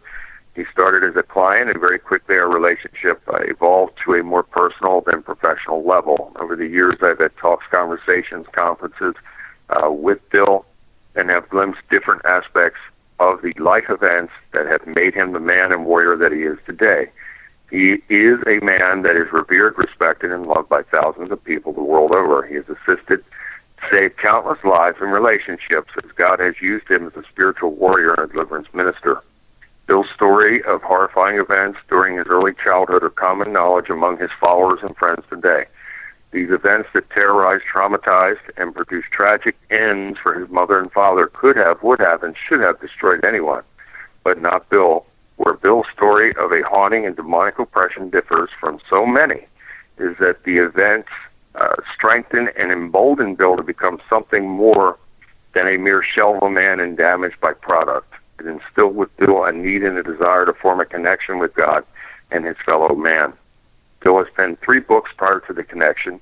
In Dark Forest, Bill relives his story for us, the reader, so we can get a glimpse into the horror that overshadowed his family. And in Delivered, Bill continues outlining the various supernatural and paranormal phenomena that followed and surrounded him. A few years ago, Bill offered his readers and followers 10 Steps to Victory, which outlined the 10 basic steps that Bill has incorporated into his life of victorious living. And now Bill has rounded out his story by drawing all 3 previous works together into the connection. Bill stresses the importance of seeking and solidifying a strong connection with God in every aspect of our life. He draws a literal connection between the past events of his life and in his present 24/7 spiritual warrior lifestyle, and that connection is God. Read these pages not just with an open mind, but an open heart, spirit, and soul. Connect with God and see God do great things into and around and for you and your loved ones. R. Travis Short, co-host Mystic Moon Cafe, founder of Aspire Communications, and retired Southern Baptist minister. So that is, the best forward that you could ever imagine, and it truly does. And Wendy, now that you've heard it, you can understand why I say that I think it really sets the tone for the book. Absolutely. That was really nice. Now, if I leave a review or anything, it's not going to be as eloquent. It will be honest and forthright, but not eloquent like that. You never know. It very well may be, and I look forward to your review, and I appreciate you taking the time to read it. Absolutely. Now, when is that coming out again? Or do you know yet? I believe Annette, I want to thank Annette Munich from Stellium Books. It looks like it could be out next week or the week after. I'm not entirely sure yet, but as soon as it is out, I will let both of you know. And just look forward to really, in between helping people, I'm going to do a lot more speaking events in 2018 now, because people really need to get copies of this book. It is truly a guidebook. Yes, the first part of the book is a compilation of the other 3 in my journey and how God got me here from there. But it's super important for the reader to know that in order to be able to get to mid-book, to where it turns into the instruction manual on how people can connect with God and move forward in a great way, allowing God's blessings to flow over them by making that strong connection. And I guarantee you, as sure as I'm saying this, that if a person truly does commit to God in that way, then abundant blessings will follow. Very, very good. So, Bill, how can folks follow you and get in touch with you if they need you? Well, first of all, I want to thank you both very much for having me again. It's always an honor and a pleasure, and the time always goes so fast. You're basically a third co-host. I mean, we don't even consider you a guest. Right, I mean, you're basically a third co-host. We bring you on every chance we can. You're part of the family. Love it. I love it, and look forward to the next time. And for anybody out there who may be having problems and might be, you may be at the end of your rope, or you might feel that you're cursed or under some form of demonic oppression, or maybe even heading into a possession. whatever the case may be, get in touch with me. I'm busy, but I'm never too busy to help somebody. And so you could find me at billbean.net or billbeanministries.com, or you could simply punch my name into Google and you'll get the phone book. I promise you'll be able to find me. I'm not hard to find. And I'll get back in touch with you, or my assistant Melinda will get back in touch with you, and I'll certainly do anything that I can to help, and we'll let God do the rest. But I look forward to this year of 2018. It has started off very, very well, and I know it's going to be a fantastic year. And I just look forward to reaching and touching, helping many more people, and also looking forward to getting out there again and making more appearances. I didn't do that so much in 2017 because I was just so busy with the clients, but I'm going to, in this year of 2018, which has already started, with these appearances, try to focus on also making more of the appearances to get this book and this message out to the people. So it's already started off as a great year, and it's going to be a very great and exciting year by the time it's all said and done. Awesome. Yep, very, very good. Now, I need to clarify something. Wait, Bill, I got to clarify it. I got to do it. Now, see, earlier today, when you called Travis then messaged me to say that you were running late and that you were you were finishing a last-minute landscaping project. And which I immediately replied to that no, really, because I think he's under about a foot of snow and ice out back east there somewhere. And it's pretty cold. Well, okay, but now let me interject. What I heard you say when I was at the gym, what I heard you say was that you were doing a last minute delivery of dirt. No, no, I actually had to do something for my wife, and I had to take my wife somewhere, and so that's what delayed me. So we've been going back and forth. Wendy's like, "Are you sure he didn't do a last minute deliverance?" I'm like, "Maybe."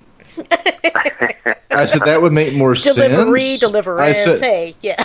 Delivery dirt. I said I couldn't hear the gym, and then there was a bad connection. I said I don't know, and so it was actually a domestic matter. Mm-hmm. Okay, she's been giving me grief and basically grilling me all night over my misunderstanding. Wait. The peanut gallery is also with me, so I know, but they are peanuts. I heard what I heard. I was at the gym. The service was bad. I simply relayed. Bill, I mean, I thought it would be enough that Bill wasn't going to be on at 9. I didn't know I was going to have to delve into why he wasn't going to be on at 9. Travis, now we're really in trouble because Cindy is with us, of our KC Tarot, and she said, silly question. If cold spots manifest when spirits are around, does that still happen in very cold weather? Well, actually... Of course. And I've been in a home in Pennsylvania to where it was a bitter cold day, and when I was binding and casting out... but when I was binding and casting out the entities out of this certain room, the temperature rose like 15 degrees after the entities were cast out of there. The temperature in that room, I mean, it was so cold in there you could see your breath. Mm-hmm. And once the entities were bound and cast out, the room temperature came up dramatically. Mm-hmm. Oh boy! Well, and we had that conversation with Ross Allison last week in June, talking about the castles there in the UK. When they're investigating in castles where you have dirt floors and it's already cold, measuring a cold spot takes a whole different meaning. Yeah. Yes. I mean, because the temperature has to drop dramatically for it to register. But and as Bill is saying, if you're dealing with a demonic presence, if you're getting rid of that entity, then the temperature is going to come back up. It's going to come back up to normal, or at least close to normal theoretically. It's true. Yeah. So it's true. I've seen it. I've experienced it. So yes, it's that's a good question, and now, it's very true and valid. Now, this is an interesting topic, and I'm going to toss this out, and this is something for Bill to think about and Cindy to think about. It would be fascinating for her to do a reading on Bill. Ooh. Well, I don't know if I'm ready for that. It's astrology. It's astrology, so it's not quite as brutal as some others. But it would be fascinating to do a reading on Bill, to find out, if Bill's birth date and his birth year and all those alignments all line up. Mm-hmm. Birth time, all those things. That would be fascinating. City. So, and I think I was born at night. I think I was born at like 10:25 at night on July 29th, and yeah, so I was. Same year and as it makes me, right? sense because I'm a night owl for sure. yeah. Mm-hmm. It's what did you say, Wendy? Leo? Well, I said it was the same year as me, I believe. 66. Oh, okay, yeah, Mm-hmm. 66. Okay, and what Yeah. city was that? Yeah. Well, you guys are just 10 years older than me. To hear you all talk, you think you were a bunch of cranky old farts. I mean, I'm just tossing that out. we I look deal back with the on naughty that now, child. and I just can't believe it. It seems like yesterday I was 25, and today it's amazing. But even with that, I'm thankful to God. I still have a full head of hair. I have a little bit of gray in my beard, but I still have my real hair. I don't dye my hair. I actually think I have more gray than you. I actually think I have more gray than you, in all honesty. I don't know. I don't see any gray in your hair. Oh, it's there. The temples and the mustache and goatee are full of gray. Well, some would call that distinguished. So I told my wife, once it all goes gray, I don't care. It's going to stay gray. I'm not going to resort to the dye bottles and all that. I'm cool with the gray. I'm okay with it. I'll go Richard Gere. Yeah.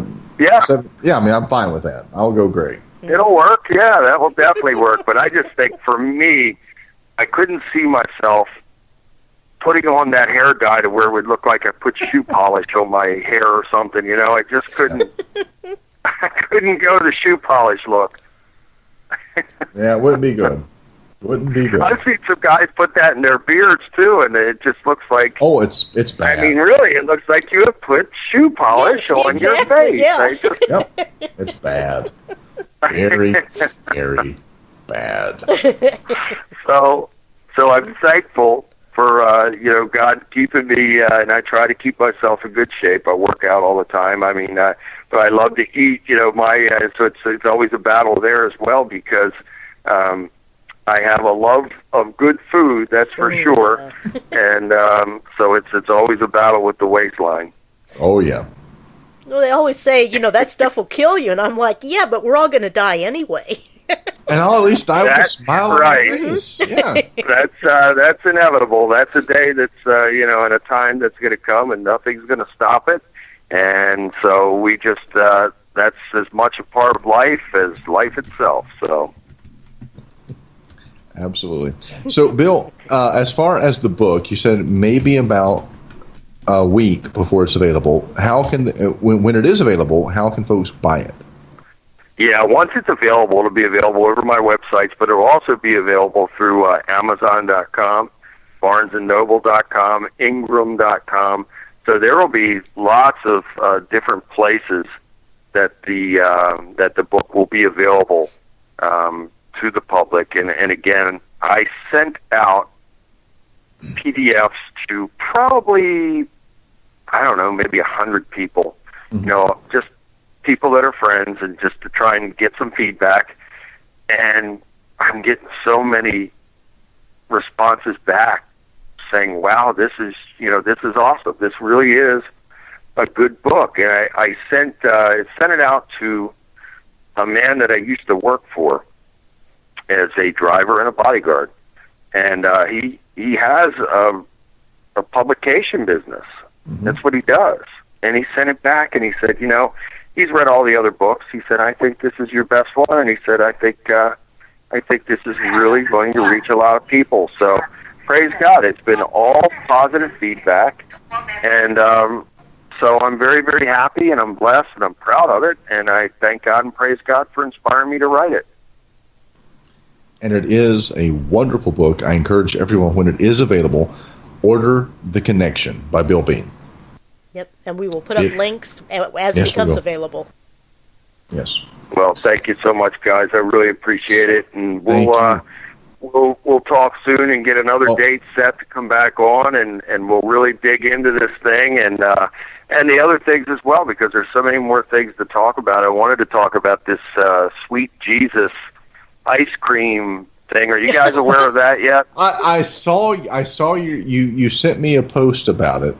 I haven't looked into it, but yeah, let's shoot for maybe like early March. We'll get you back on. We'll talk about that. We'll talk about the book, because by then the book will be out, and then we'll deal with that. But yeah, that what you sent just fascinated me from a marketing and branding standpoint. I'm going, this is interesting to say the least.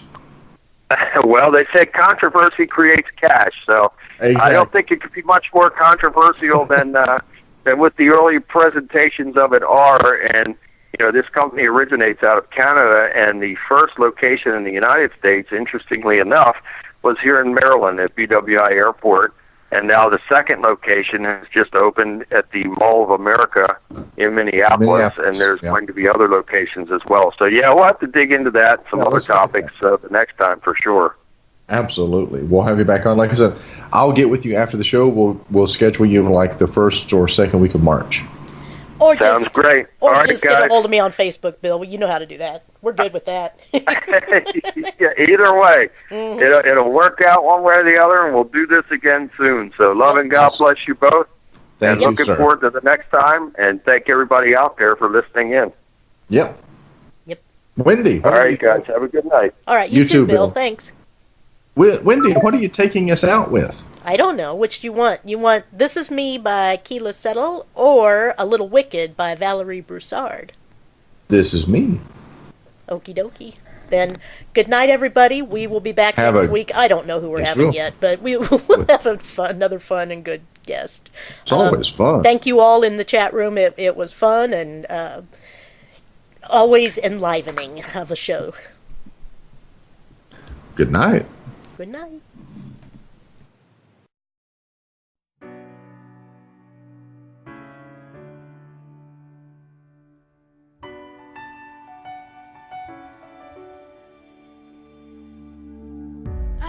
A stranger to the dark. Hide away, they say, 'cause we don't want your broken parts. I've learned to be ashamed of all my scars. Run away, they say, no one will love you as you are.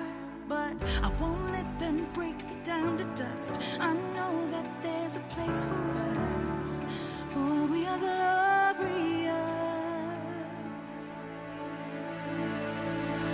When the sharpest words wanna cut me down, I'm gonna send the blood, gonna drown them out. I am brave, I am bruised, I am who I'm meant to be. This is me. Look out, 'cause here I come, and I'm marching on to the beat I drum.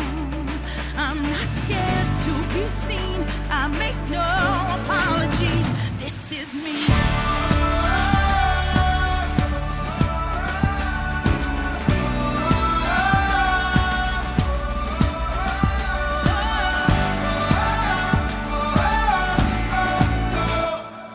Another round of bullets, it's my speed.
I'm gonna send a blood, I'm gonna drown a mind.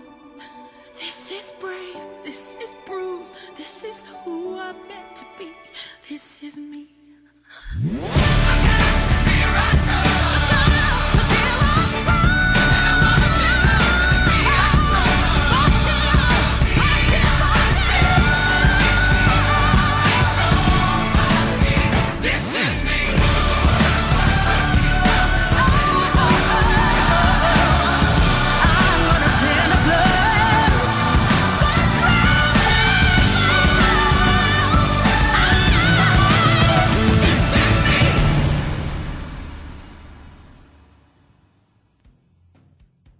Thank you for joining us tonight. You've been listening to Mystic Moon Cafe.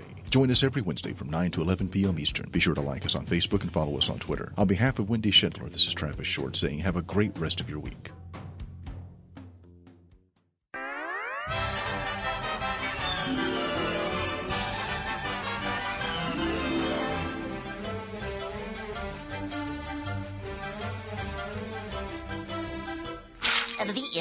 That's all, folks.